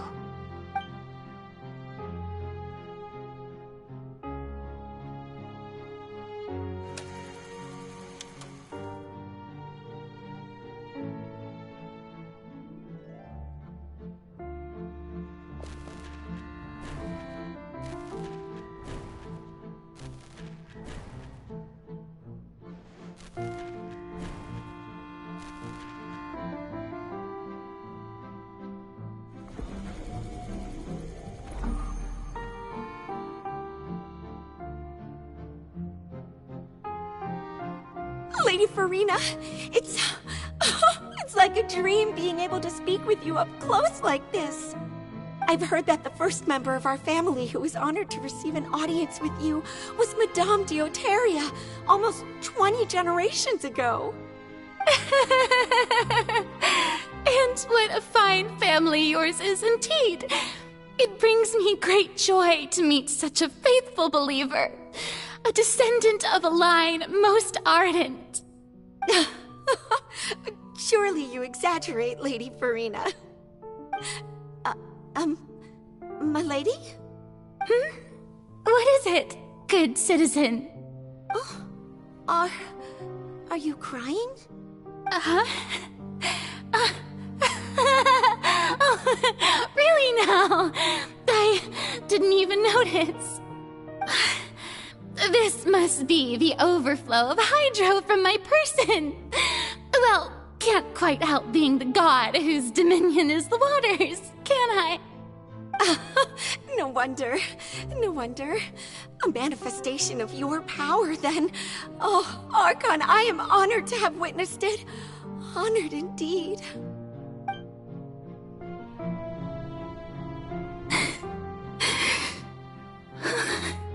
So interminable.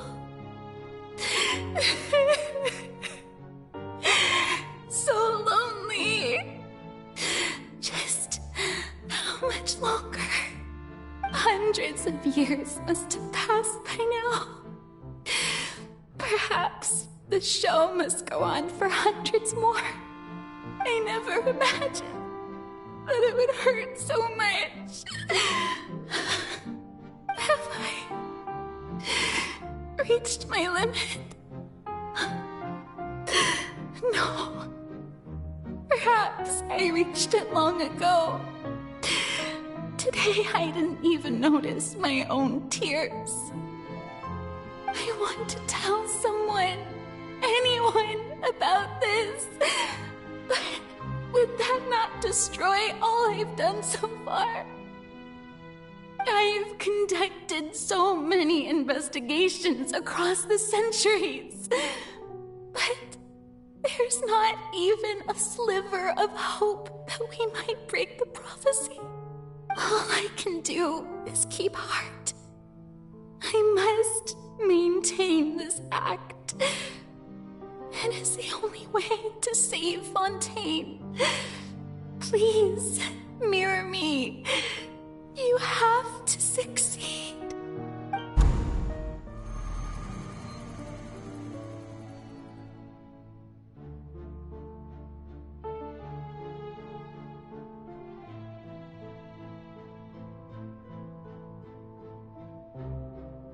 Farina, you don't have to shoulder this burden alone. Although I don't know what you might be keeping from everyone. Your people are more than willing to share your burden with you.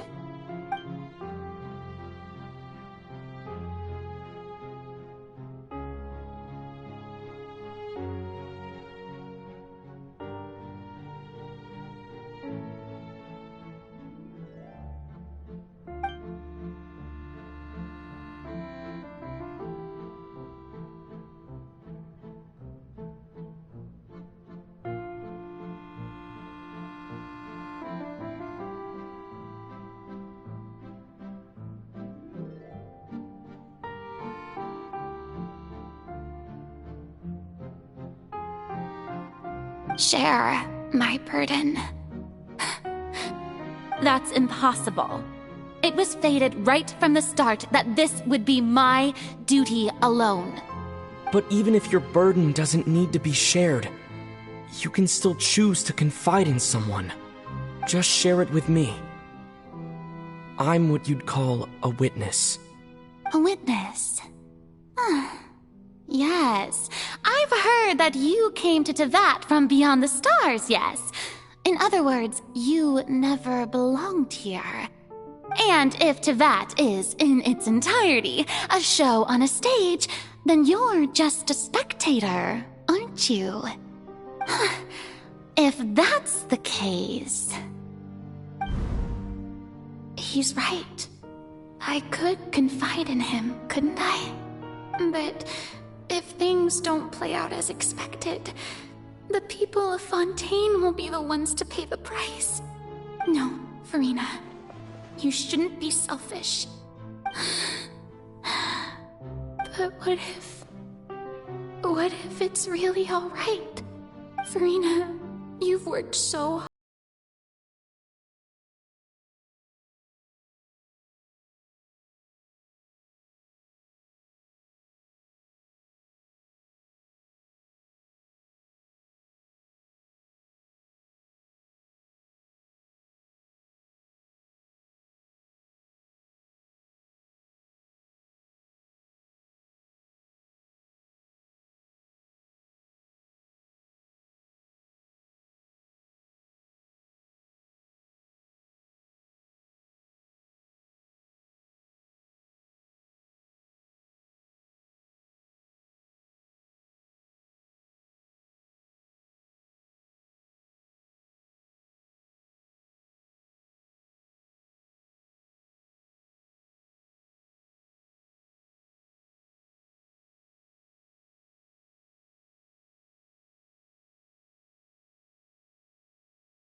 Get better. All you need to do, dear spectator, is to witness my performance until the curtains fall.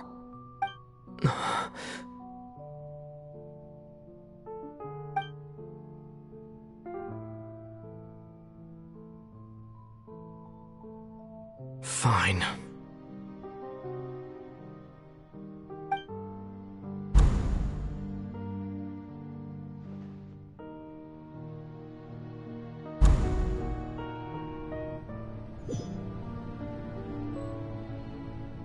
So even Farina doesn't know the truth?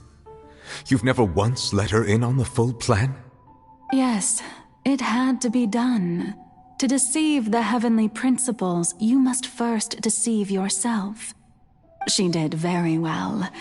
If she had let her resolve falter even once in these 5 centuries, Fontaine would have been doomed to the most tragic fate. It seems that trusting humanity was the right decision after all. I believe that I understand how your deception works, but that is only half the truth, is it not? How would you build on this foundation to save the people of Fontaine? That is the most important thing. Ah, good. Of course, the Iudex of Fontaine has pinpointed the crux of the issue. I'm sure you've long sensed that the Oratrice is no simple machine, yes? I've always suspected that it had its own consciousness. And Lenny did mention that he heard a human voice within the core chamber. It now seems that that person was you, hidden within the machine all along. Am I right? And then I became one with the Oratries, taking Fontaine's gnosis with me. Yes, it would seem so, wouldn't it? Alas, your understanding of this device still lacks sufficient depth. In truth, it is no enactor of justice. It is, in fact, a device created to kill the god of justice. I beg your pardon? Oh, you have it. And to be more precise, not only will the Oratries take down the god of justice, it will also take down the divine throne upon which she has been placed. I mean, did you think I would be the sort to enjoy peaceful repose while Farina suffered? My work over these last 500 years has been to constantly accumulate indemnitium within the Oratries.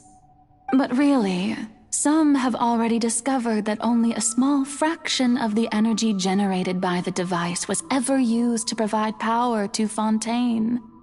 The vast majority had to be, accumulated to enact this death sentence. It was all a part of your plan, then? Both the trial and the sentence? Indeed. This power, accrued over 5 centuries, could have sustained Fontainians for millennia had it only been used for that purpose. Almost all of it has now been stored within the Oratries. But only power of this magnitude could hope to destroy the Hydro Archon's divine throne, shaking the rules established by Celestia and breaking through the institution that is the Seven. So the Oratrice's call for death was for neither Farina nor Focalor, but for the Hydro Archon. The destruction of that divine throne. If I do not misunderstand your intent, you must be... returning what's rightfully yours to you, of course. In other words, this was all done to return the authority of the Hydro Archon to the Hydro Dragon of this planet. But...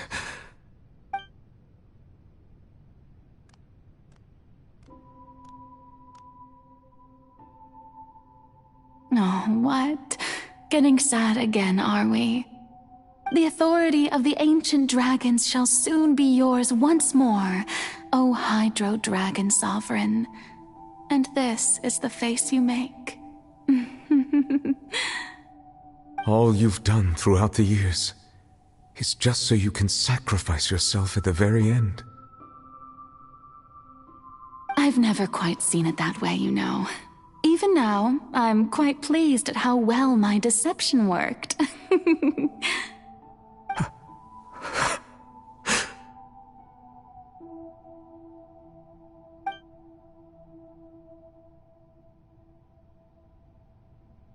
Hydro Dragon, don't cry. I must say, had it been within my rights, I would have loved to judge the heavenly principles themselves. Were they not guilty of essentially the same crime? Egeria stole the power of the primordial sea, and the heavenly principles stole the power you ancient dragons possessed. I, for my part, am the god of justice. And is it not just that your original powers should be returned to you? Speaking of justice, I have always believed that justice lies in the process of pursuing human existence itself. So, if the theft of the primordial sea's might was Fontaine's original sin, then, leaving matters of procedural right and wrong aside, the descent of the Fontainians as humans and their right to exist in this world would be Fontaine's original justice. In other words, existence was Egeria's justice, and to me, justice is the continuation of that existence. defying the prophecy and ensuring that Fontaine's people shall live on. That should be the justice enthroned over all others.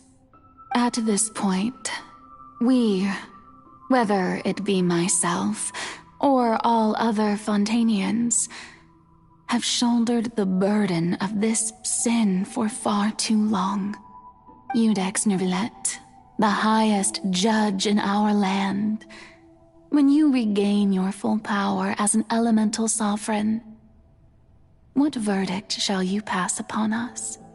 So when I was invited to the court of Fontaine to serve as Iudex, I see now that that was your idea too. At last, I now understand the true purpose behind this position. In the beginning, I was uninterested in human existence. But these 5 centuries of living alongside them have gradually brought about mutual understanding between us. And I have even attempted to feel as they feel. You are a devious one, Focalors. Things being as they are, surely you know that I could never declare them to be guilty.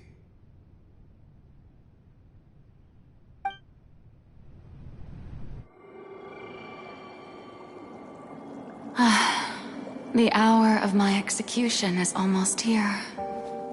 For the sinner, the curtain call has come.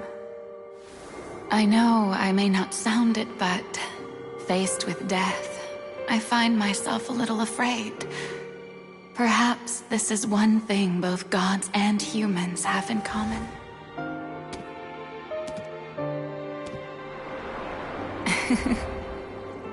Farewell, Neuvillette. I hope you've enjoyed the part you played these 500 years.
Iudex Neuvillette, hereby declare,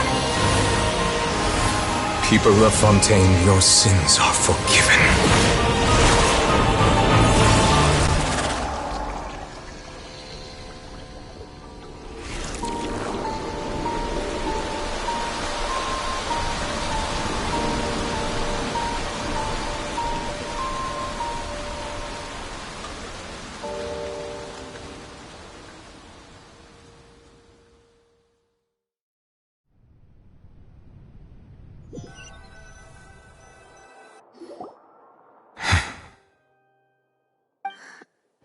What just happened? Has the death sentence been carried out? Was that bright light some sort of misdirection? I have a feeling that something huge just happened. But since we're all still alive and haven't been dissolved, I assume whatever happened was good for us. It's time to end this. We must mete out punishment to that beast. But didn't you say just a moment ago that it can't be defeated? I have gained the strength sufficient to deal with it. Through certain means, I now have the ability to separate the power of the Primordial Sea from that creature. We should seize the opportunity to pursue our quarry.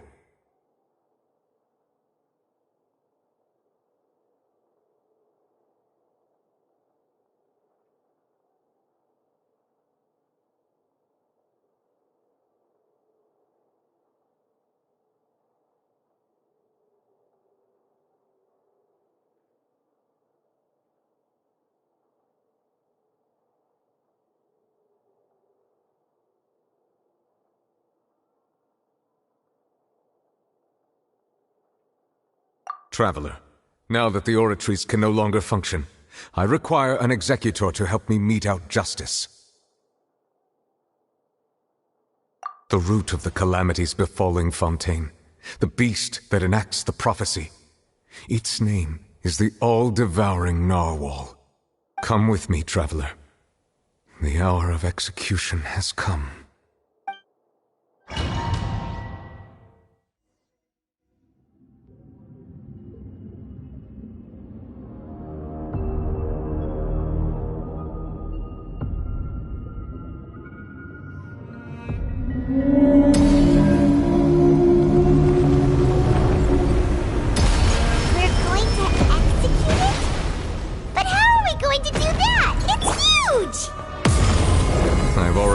Best to separate the power of the Primordial Sea from the way. Considering the size of the beast, I cannot reach the power source. Unless we can find a way to attack it from within. I shall share a part of the ancient dragon's power with you. We shall look for an opening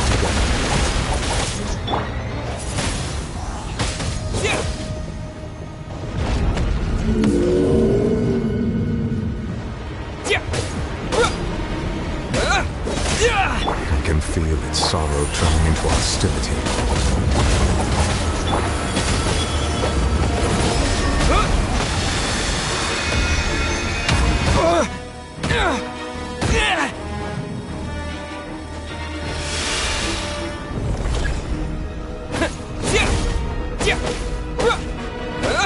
The all-devouring narwhal cannot resist its instinct to devour. Continue to trigger its hostility. Its will present itself.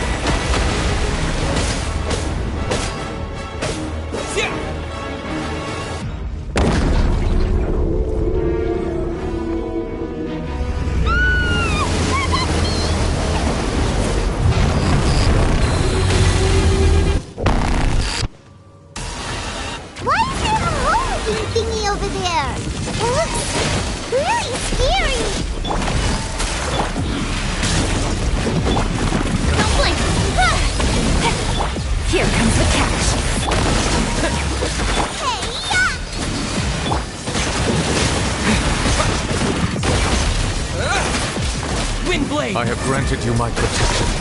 Do not fear. Seize the moment and use my power to suppress its root from within. Speed of light!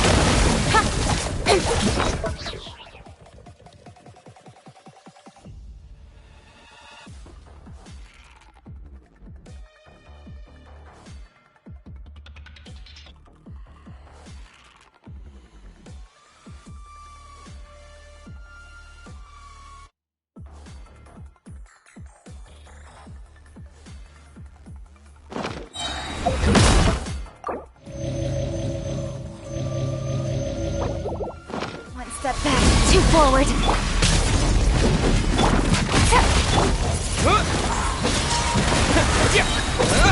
With the wind!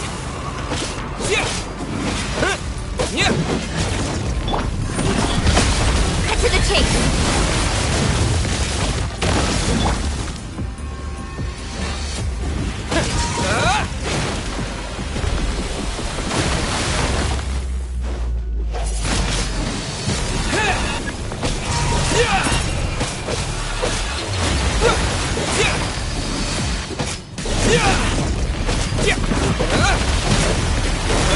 Don't blink! I'm surprised, man!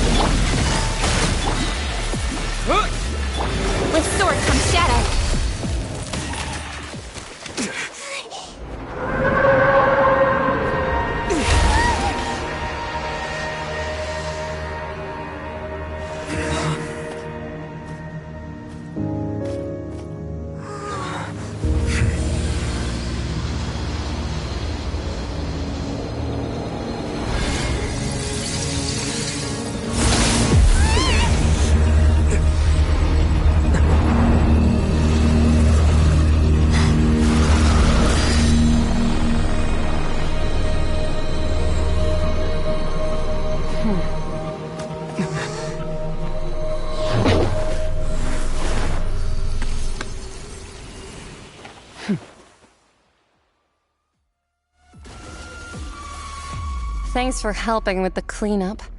It should have been my job, but... oh well. It was just supposed to be a short private training session for me. I didn't think that my disciple and my master's pet would start brawling in the meantime. Well, actually, I had a feeling that it would happen at some point, but they bumped into one another earlier than I thought. What a blunder. I suppose I'll have to swing my sword 3 million times as penance.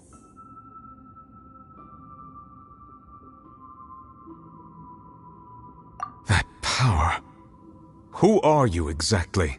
Paimon has an idea. From what she said earlier, she must be Child's master. Skirk, right? It's just that he gave us the impression that she was the less talkative person. I simply did not have anything to say to the weak. But you, on the other hand, managed to defeat the all-devouring narwhal without using power from beyond this world. So you may speak to me as equals.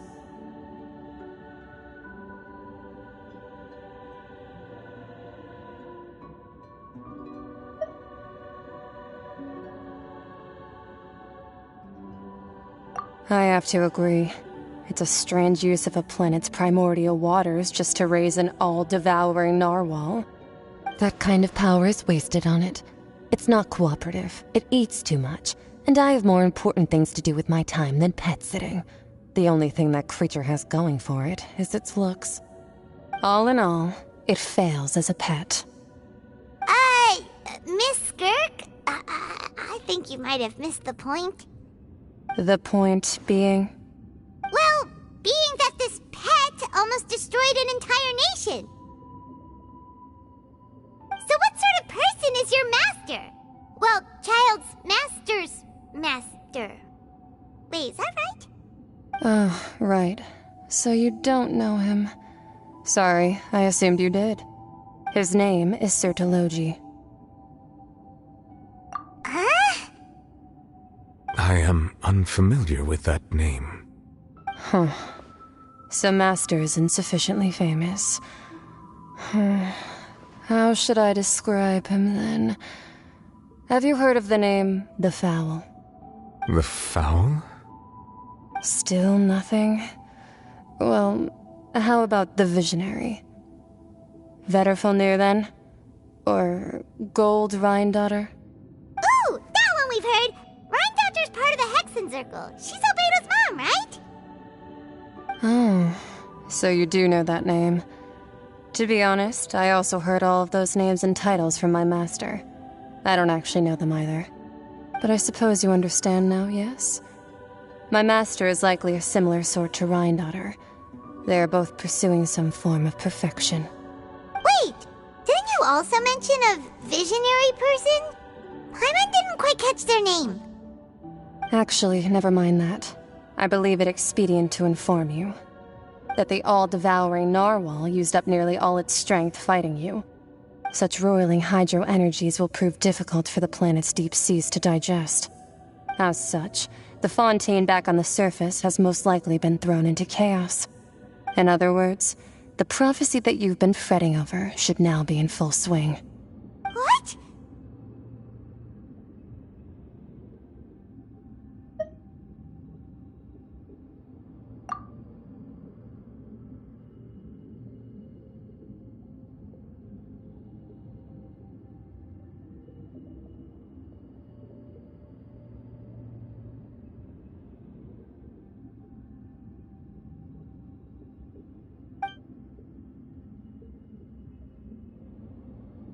Not to worry. Focalor has already managed to deceive the heavenly principles. In the end, the people will all be dissolved into the waters, and only Farina will remain, weeping on her throne.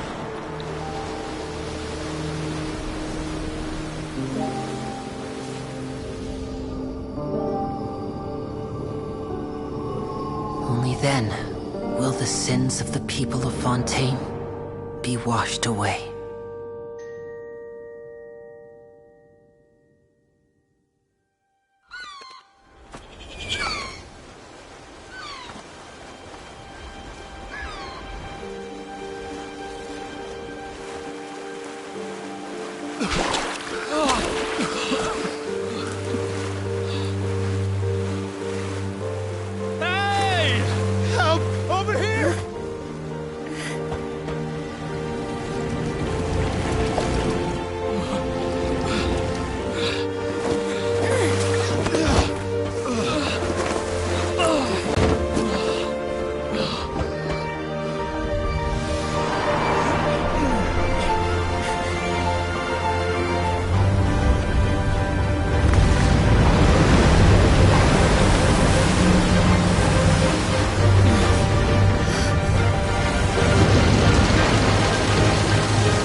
Let's initiate emergency rescue!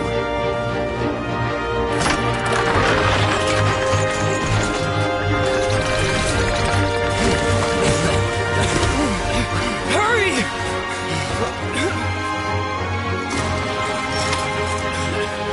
Hey, lend a hand!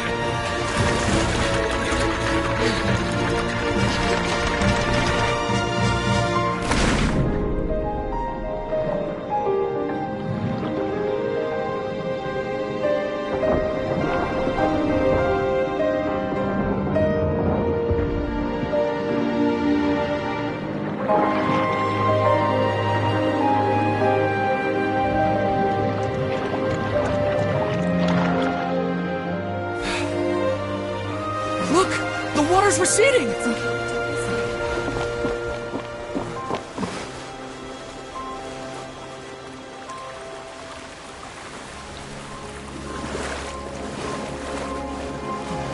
It's a miracle! Water's receding. We didn't dissolve. The prophecy was wrong. The prophecy was wrong.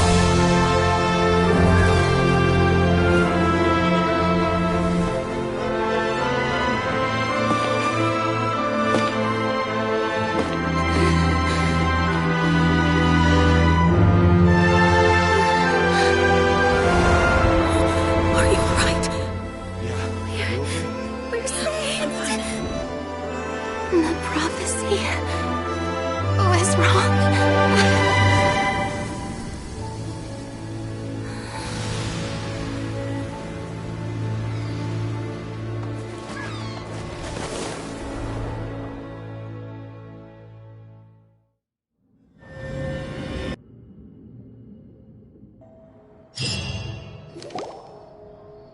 The soil renewed. The Spina di Rasula talks post-disaster rebuilding. I recently visited Poisson to meet with Miss Navia, spokesperson of the Spina di Rasula, and we spoke about Poisson's present and future. Old soil can still give birth to new bloom, Miss Navia stated. Hope is like seeing a small cookie when you're starving late at night. You just need a little of it. Skyship Winglet, boon or bane of the Fontaine Research Institute. The various disputes that have arisen on account of Mr. Edwin have suddenly become a shield over the Institute, with Jurier turning out to be a once overlooked hidden gem. People always call the first researcher mad, but few know what to call the second. And should that latter person achieve a miracle, they would find it all the harder to find a word with which to classify him and his team. Wow! Paimon barely recognizes the people in the reports. Are those really Jurier and Navia? They sound like real big shots.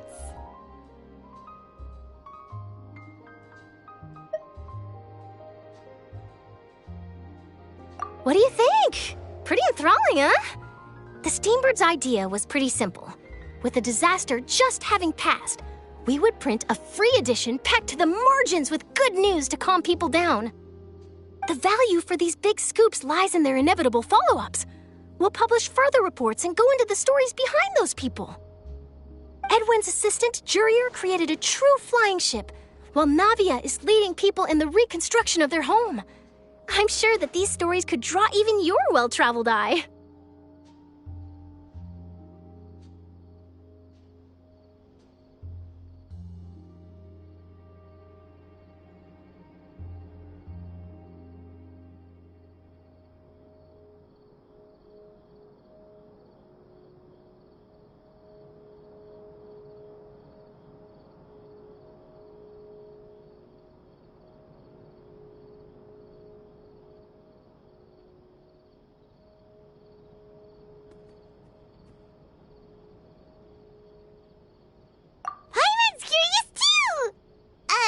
Wait a minute. Didn't we watch everything happen from start to finish? What's there to be curious about?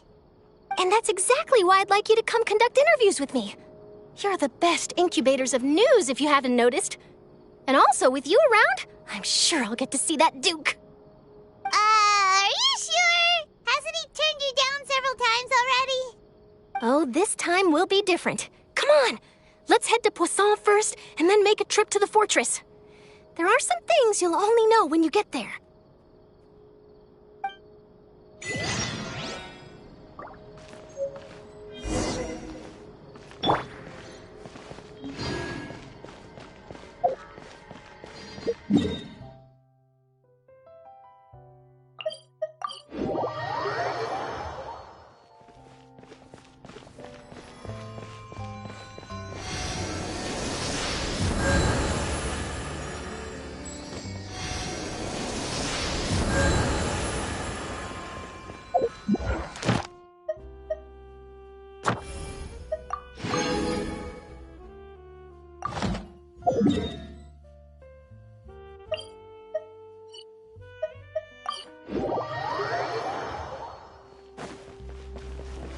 Add Astro.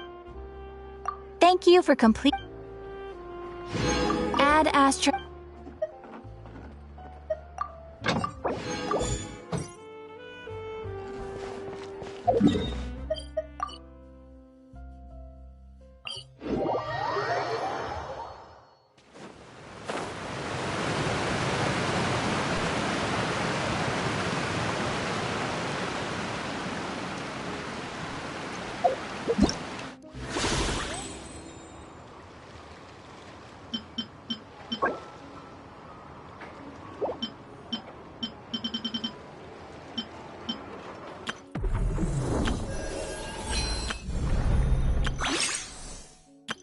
I know.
Oh, it's you.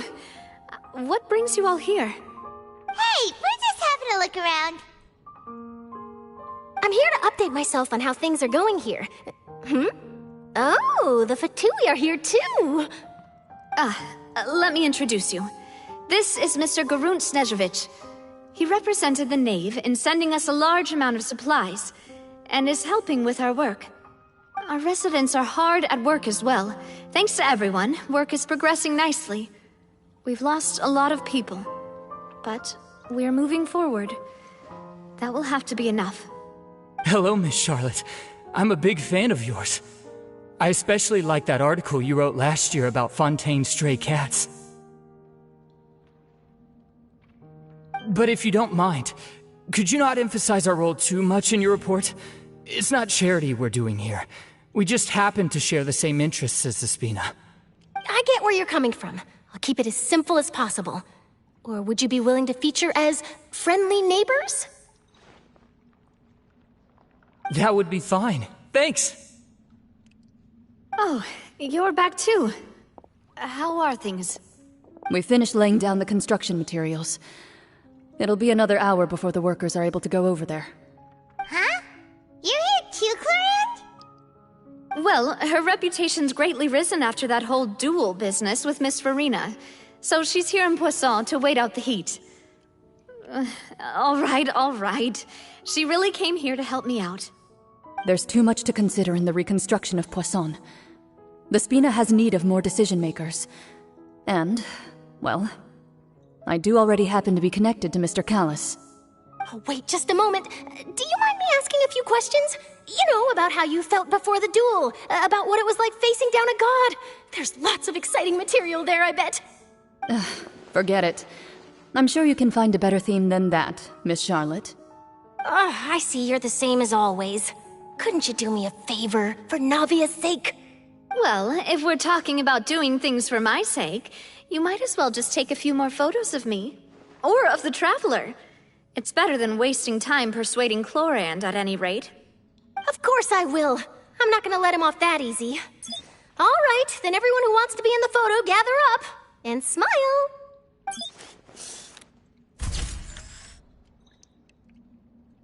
How did it go? Was it a good shot? Did Paimon look cute in it? Not bad. Your addition really helped the composition of the picture. All right, hang on a moment. Let me snap a few more shots.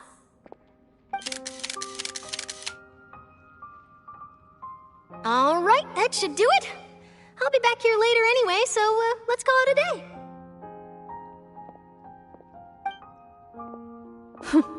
You're very quick.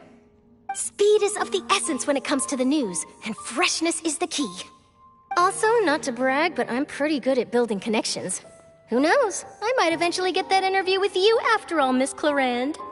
Wow, you really do have that never say die spirit. I'm impressed. I'll hazard a guess that this is how you got that interview at the Fortress of Meripede.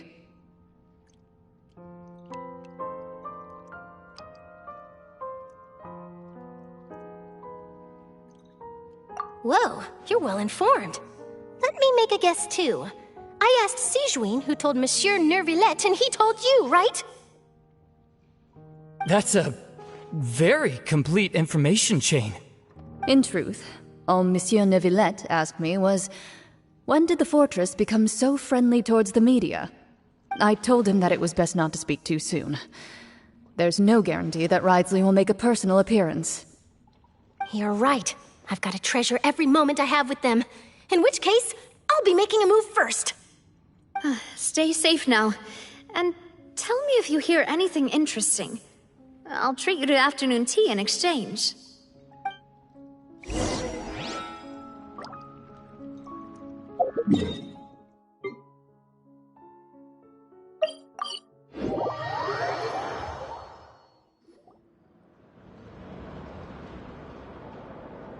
Wow, guess we're here again, huh? There's a real nostalgic feeling to this place. Looks like you've been missing us. Duke! Did you come all the way to the entrance to greet us? Of course. I'm here to welcome you and our dear Miss Charlotte, whom our good head nurse recommended to me. It's an honor to finally meet the much-rumored Duke. Thank you for consenting to my visit to the fortress, sir. No need to thank me. But that said, I shouldn't be the focus of your interview. I trust you recall our agreement? Of course, of course. All right then, this way.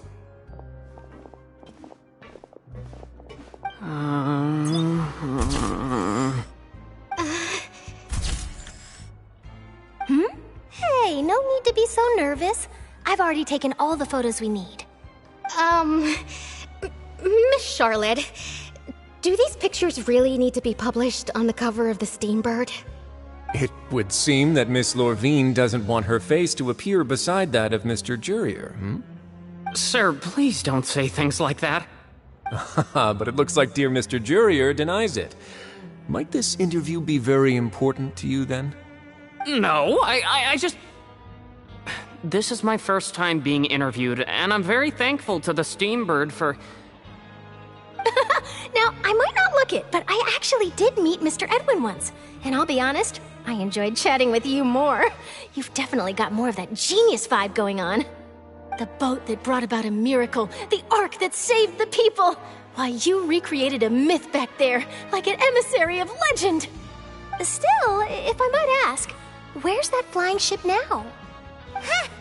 Looks like Charlotte's trying to get herself another exclusive scoop. I have to apologize, but that ship is presently in the bowels of our factory. I'm afraid it won't be easy for you to get a shot of it. Really?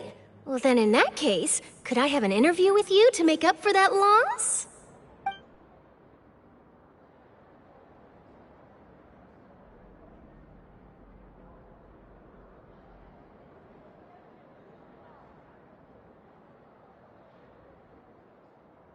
You already know my answer, I'm afraid. Best you interview our head nurse instead. Or perhaps you'd like to take another photo of this couple of researchers? Did you really have to use the word couple?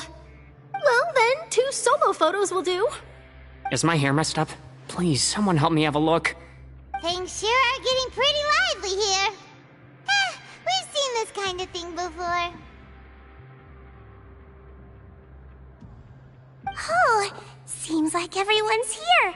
Would any of you like to try this new drink I came up with? Ah, Siegeween. Hey, Miss Charlotte. Why don't you, take some pretty photos of our head nurse? Sure. Come on, Miss Siegeween. Over this way. Let's find a brighter spot.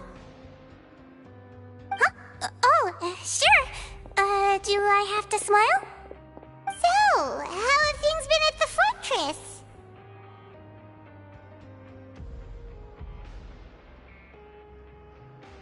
Same old, as you can see. Fontaine's undergone some changes, but this place is still more or less the same. Other than that flying ship, it got a tad too much attention, I think. That's why I decided to let the interview go through. We should direct more public opinions toward the behind-the-scenes heroes. Am I right, Mr. Jurier? Miss Lurvine? You're too kind, sir. I believe that you too should have your day in the sun. Not that you would want that, which is a pity. I'll just leave the spotlight to you two.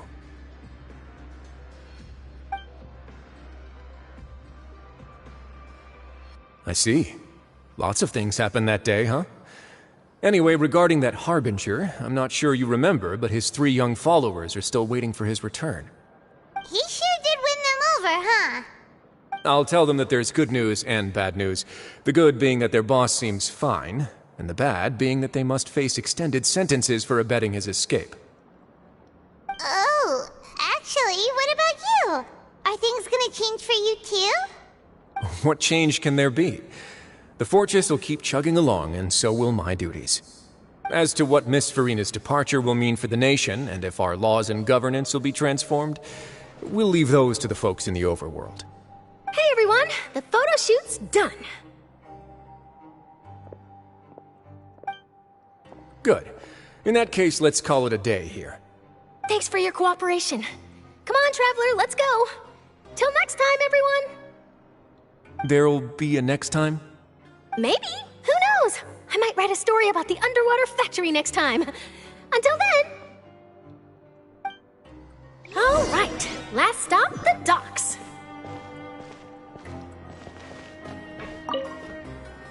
Oh, you know, I'd love to see you in one of Charlotte's photo shoots one day. Is that really necessary? Our line of work doesn't really require much photographing. It's precisely because we don't need the picture that they'll have value as keepsakes. You don't really look all that opposed to the idea, you know. Maybe I'm just happy that I managed to once again avoid the spotlight. I think this interview went well either way. Yes, you successfully kept prying eyes away by using Mr. Jurier and Miss Lurvine as shields. Very good. You should be happy for them. They have a bright future ahead of them.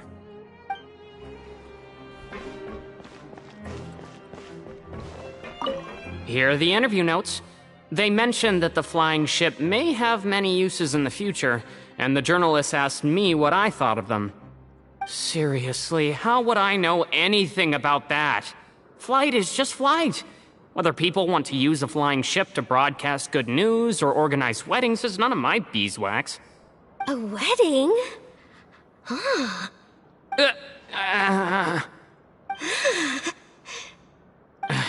Why are you looking at me like that?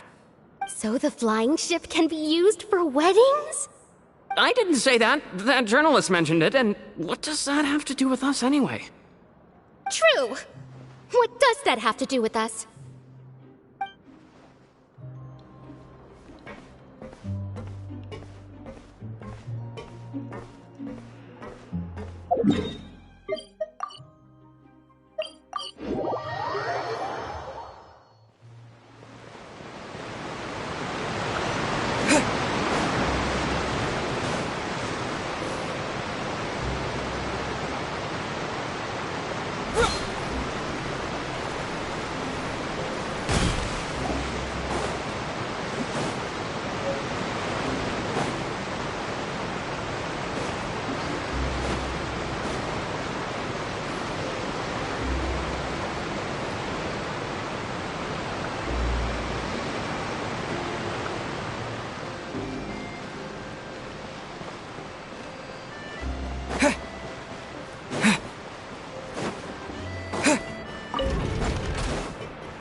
Livia mentioned that she stayed in touch with Linny and the others after working together.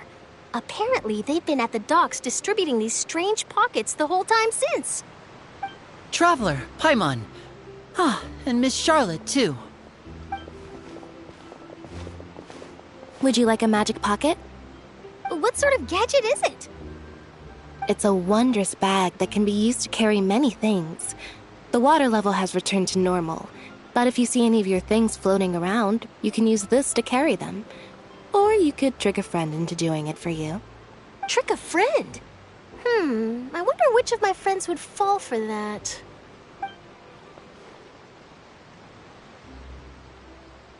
You could just make a friend like Fremine here. Isn't that right, Fremine? Is this what you meant by, I'll help you make some more friends? To be honest, that sounds pretty sweet. Could I have your contact, please? Sure. Please, write down my address. Lynette sure is working hard to help Fremine socialize. He was the one who proposed doing this. He even wants to assist in our magic shows.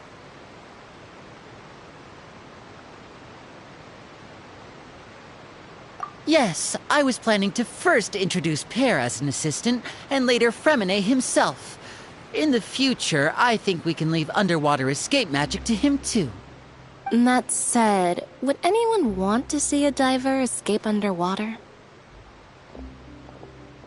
Oh, it'll work out. Every journey begins with the first step. He'll become a part of our show eventually. Lynette, could you come over? Miss Charlotte says she wants to take a picture of us. Got it. My, that Charlotte is rather perceptive. She got rid of everyone the moment she realized I had something to say to you. So, how have things been, Traveler?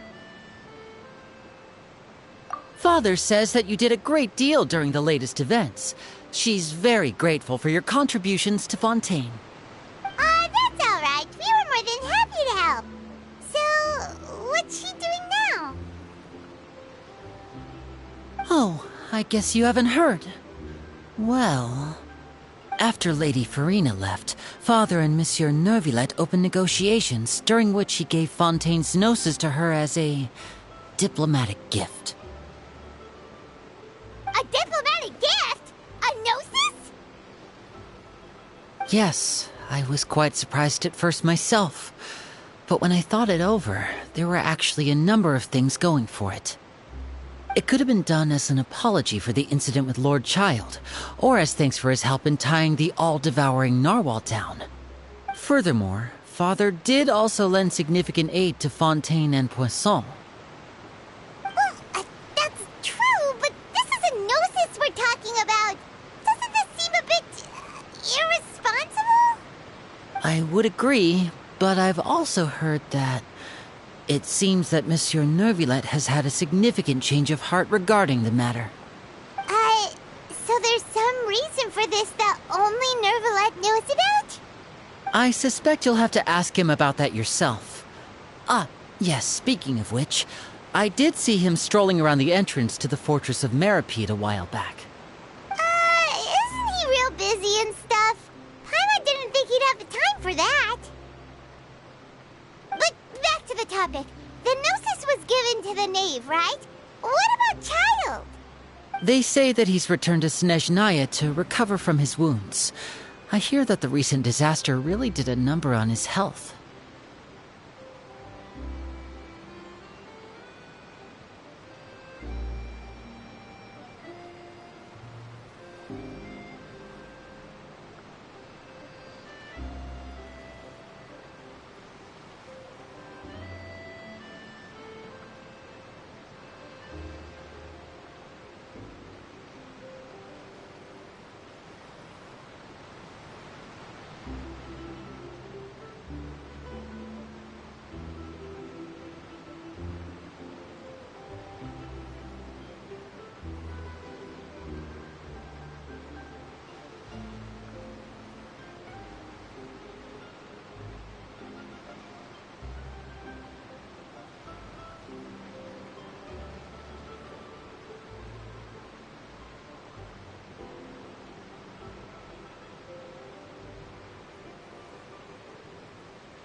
That's true. When you think about it, we've had loads of run-ins with the Fatui.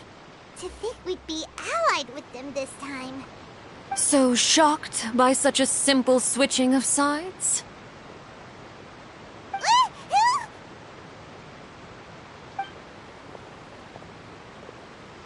Father! Well, what do you know? Come to the docks to see how my children are doing and meet the Traveler by chance. Please do not pay my accomplishments in Fontaine too much mind. I would have done them regardless. Are you going to take the Gnosis back to Snezhnaya? That is our duty as Harbingers, yes. Don't be too preoccupied with sides. The goal of the Fatui concerns not a single place or person, but the entire world.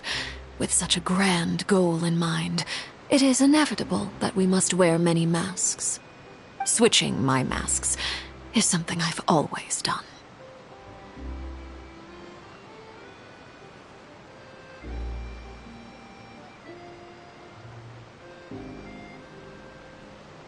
Well, that depends on many things. No one truly knows what the future holds. What good is honesty if you can't rely on it forever? As for you, I very much look forward to our next collaboration. Good things cannot be achieved alone, and you've proved yourselves to be great partners.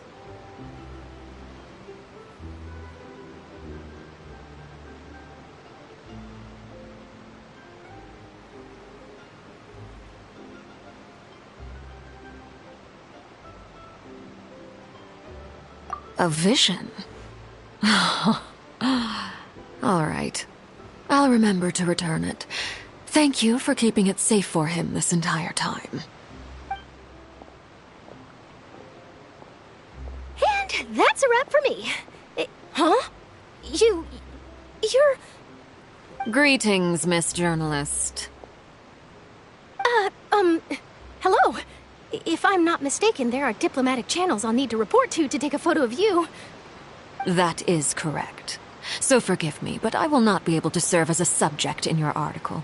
However, feel free to write as much as you'd like about our dear magicians and our upcoming rookie talent. I will. The sea breeze is quite pleasant. I shall continue my walk while the weather remains so agreeable. Farewell. Farewell, Father. Oh, she has such an intimidating presence. I didn't even dare to take a picture. Thankfully, I've already wrapped up all my pre-scheduled interviews. Thank you all. This'll be more than enough for me to write about, I'm sure. Don't be too nervous. Why don't you take a magic pocket before you go? Here, Traveler, Paimon, you take one too. To move things about? That's right. Funny. I was giving out magic pockets when we first met too. And what do you know? I'm doing the exact same thing right now. So many things have happened, but the pockets are still the pockets. I guess this must be life. We will all follow our own paths, and serendipity will lead you to your fated friends. All right then. We'll be handing out pockets in some other districts later, so we'll get going now. Have a good day, you two.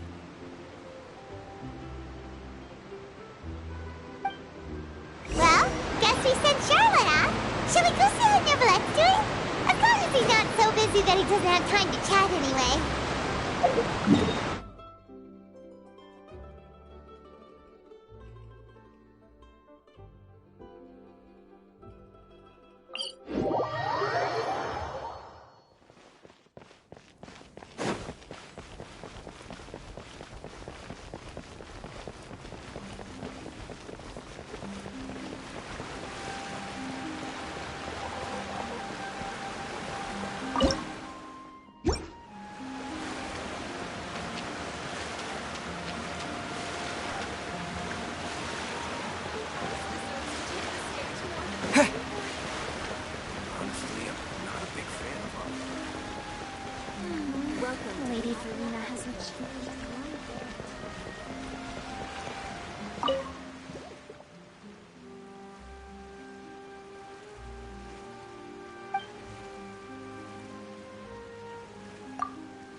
were going to have free time this hour of the day. Really? Oh, I suppose you must have met Mr. Linney. He took the time to greet me earlier when he passed this way. In any case, you came at a good time. I was just considering reaching out to you to set up a meeting, so I may explain some things that I haven't had the time to before. Aw, Paimon's glad that you remembered. Thank you for keeping us on your mind, what with you being busy and all. Alright, let's have it then. How was Fontaine actually saved? The whole business is still quite the mystery to us. It is strange how words can often leave a bitter taste in the mouth when it finally comes time to say them out loud.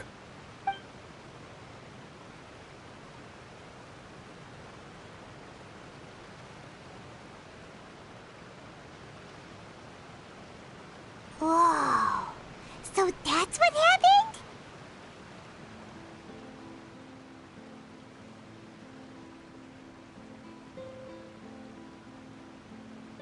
Focalor destroyed the divine throne of the Hydro Archon and restored your power to you, transforming you into a fully fledged elemental dragon sovereign.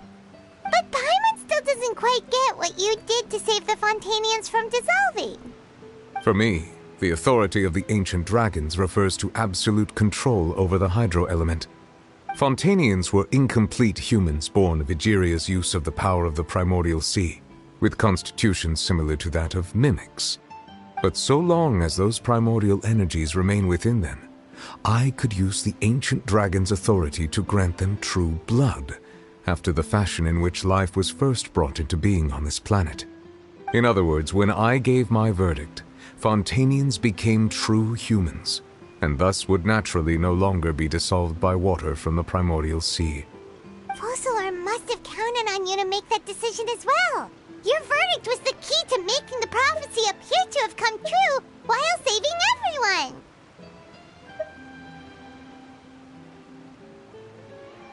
Yeah, and in a manner of speaking, Focalor finally managed to fulfill the original Hydro Archon's wish to turn Oceanids into real people too!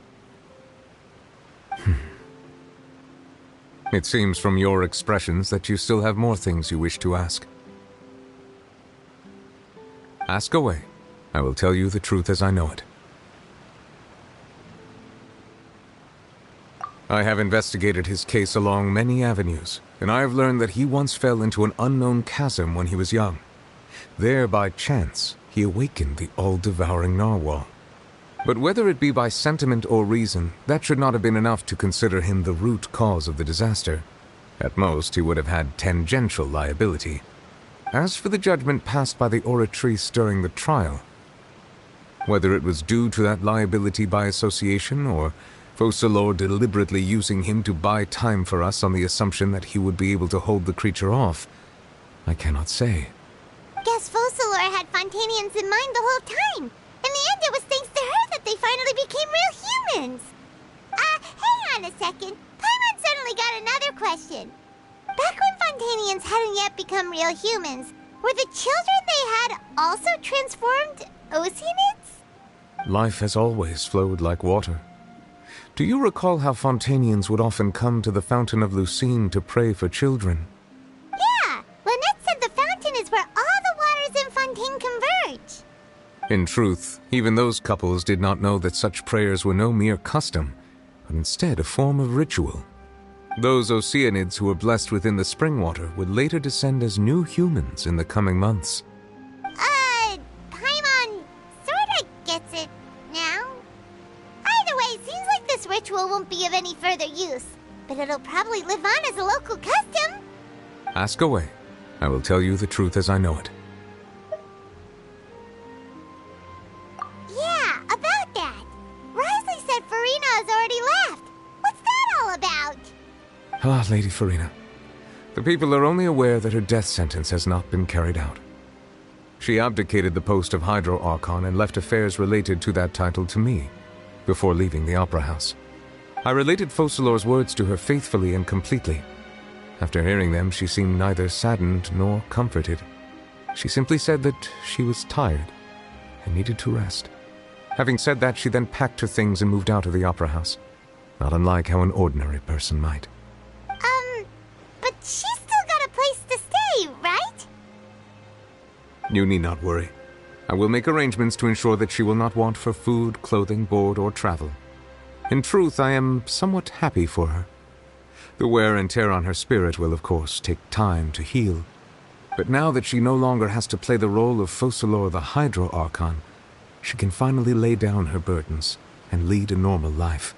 What about you then? What are your plans now that you've regained your full powers as the Hydro Dragon?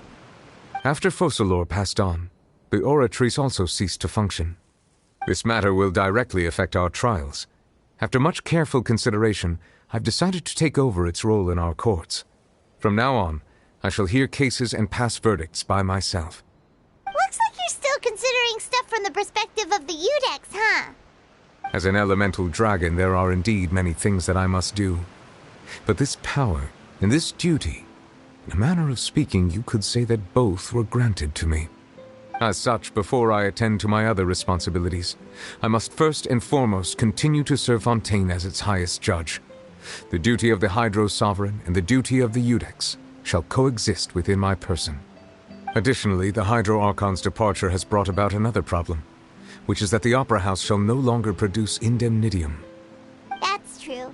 That power was derived from the people's faith in the Hydro Archon, wasn't it?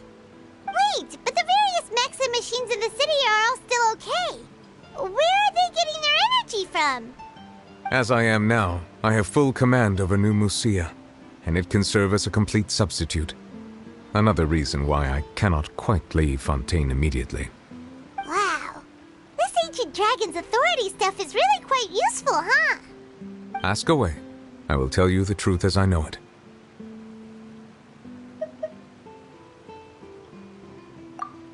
Oh, that's right! They say you've given it to the knave as a diplomatic gift or something! Leaving aside their intentionality, the two Fatui Harbingers have indeed done much for us during this crisis. Their sole remaining goal in Fontaine, at least at this point, would seem to be the Gnosis. The Oratrice has ceased to function. The Hydro Archon's divine throne is now no more, and I do not need the Gnosis's power. As such, it has lost all meaning for Fontaine. If the Fatui have impure designs, then we might as well accede to their request now, and avoid unnecessary conflict. What complicated considerations! Paimon thought you were just giving it to them out of gratitude to the knave and as an apology to Child. Ask away. I will tell you the truth as I know it.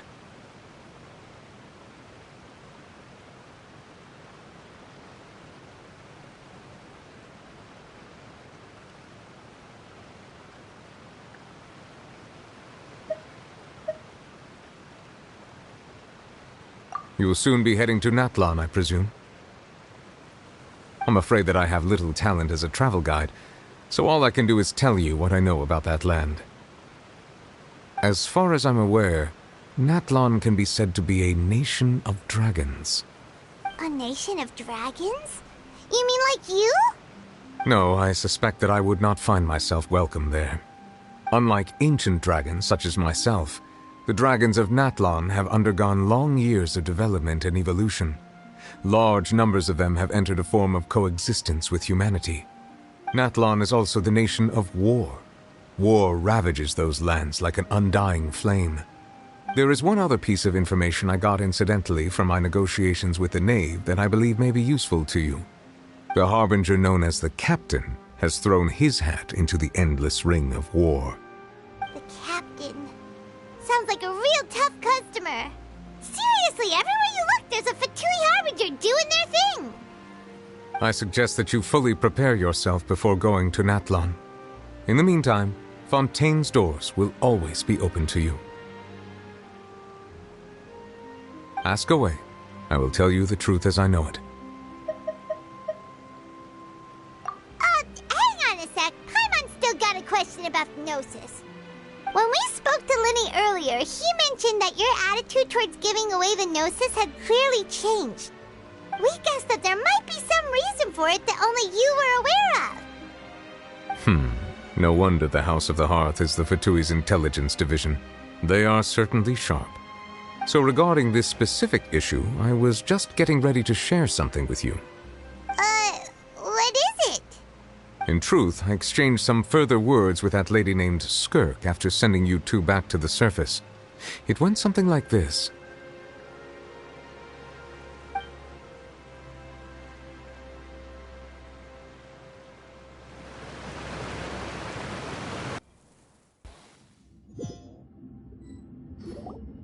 Well, we're going to head topside to see what's going on. You hurry over soon as well, all right, Nervalet?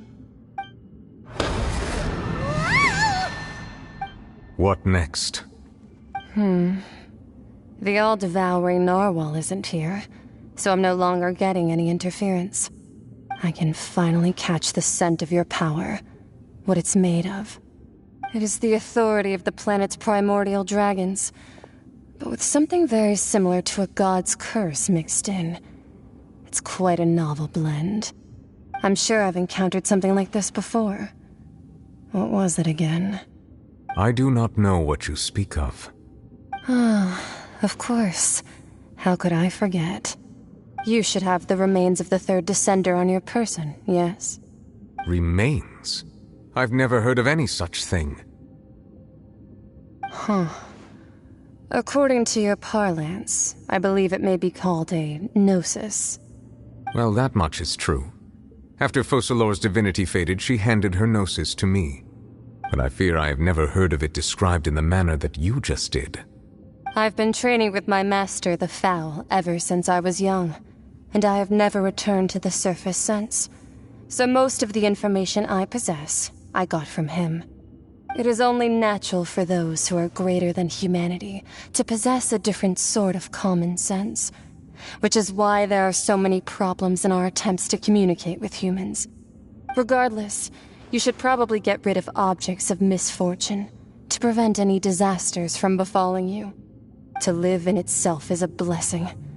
But once a person dies, the bonds he once had with this world shall all turn to curses. What do you mean by that? No need to fret. These are just my personal thoughts, and my reason for no longer wishing to return to the surface. This third descender you refer to, who are they? And when did they die? Master never mentioned them to me. Perhaps it just wasn't that important for me to know. If you're interested, though, I could ask him. I'll be sure to pass the answer on to you next time. Next time? You believe we will meet again?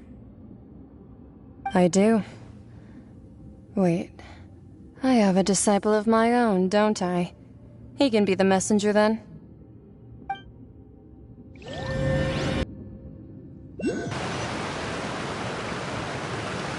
That's what she told me. Whether it would prove useful or not, I wanted to pass that information on to you.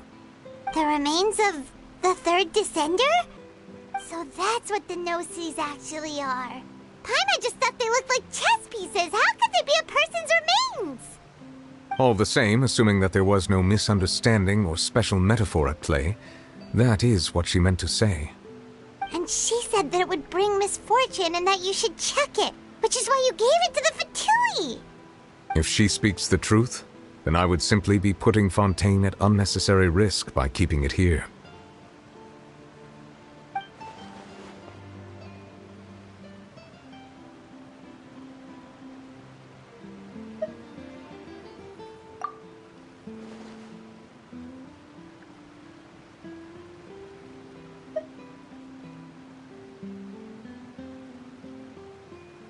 I had guessed that you might already be familiar with this concept, but I did not expect you to be one of them. That means that the Gnosis, which are exceedingly element-compatible and can even enhance elemental abilities, do indeed come from the third descender.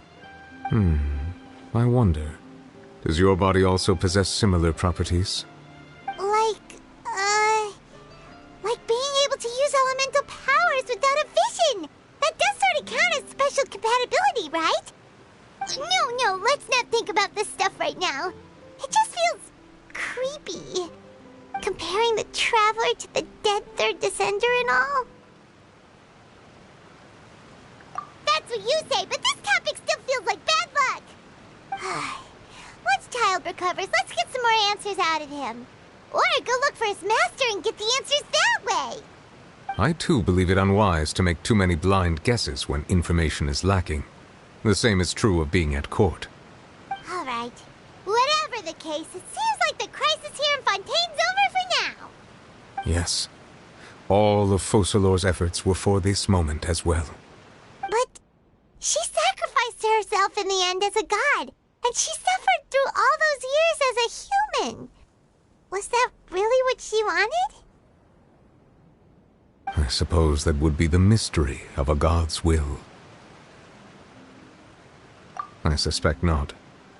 But once in a while I too would guess that if wishes were like the clouds in the sky, they will one day return to the earth as raindrops. Life flows like water, and rain is the final answer. The water levels may sometimes tilt one way or another, but the rain falls fairly upon all. And what, ultimately, is the difference between the rains that fall upon all of us?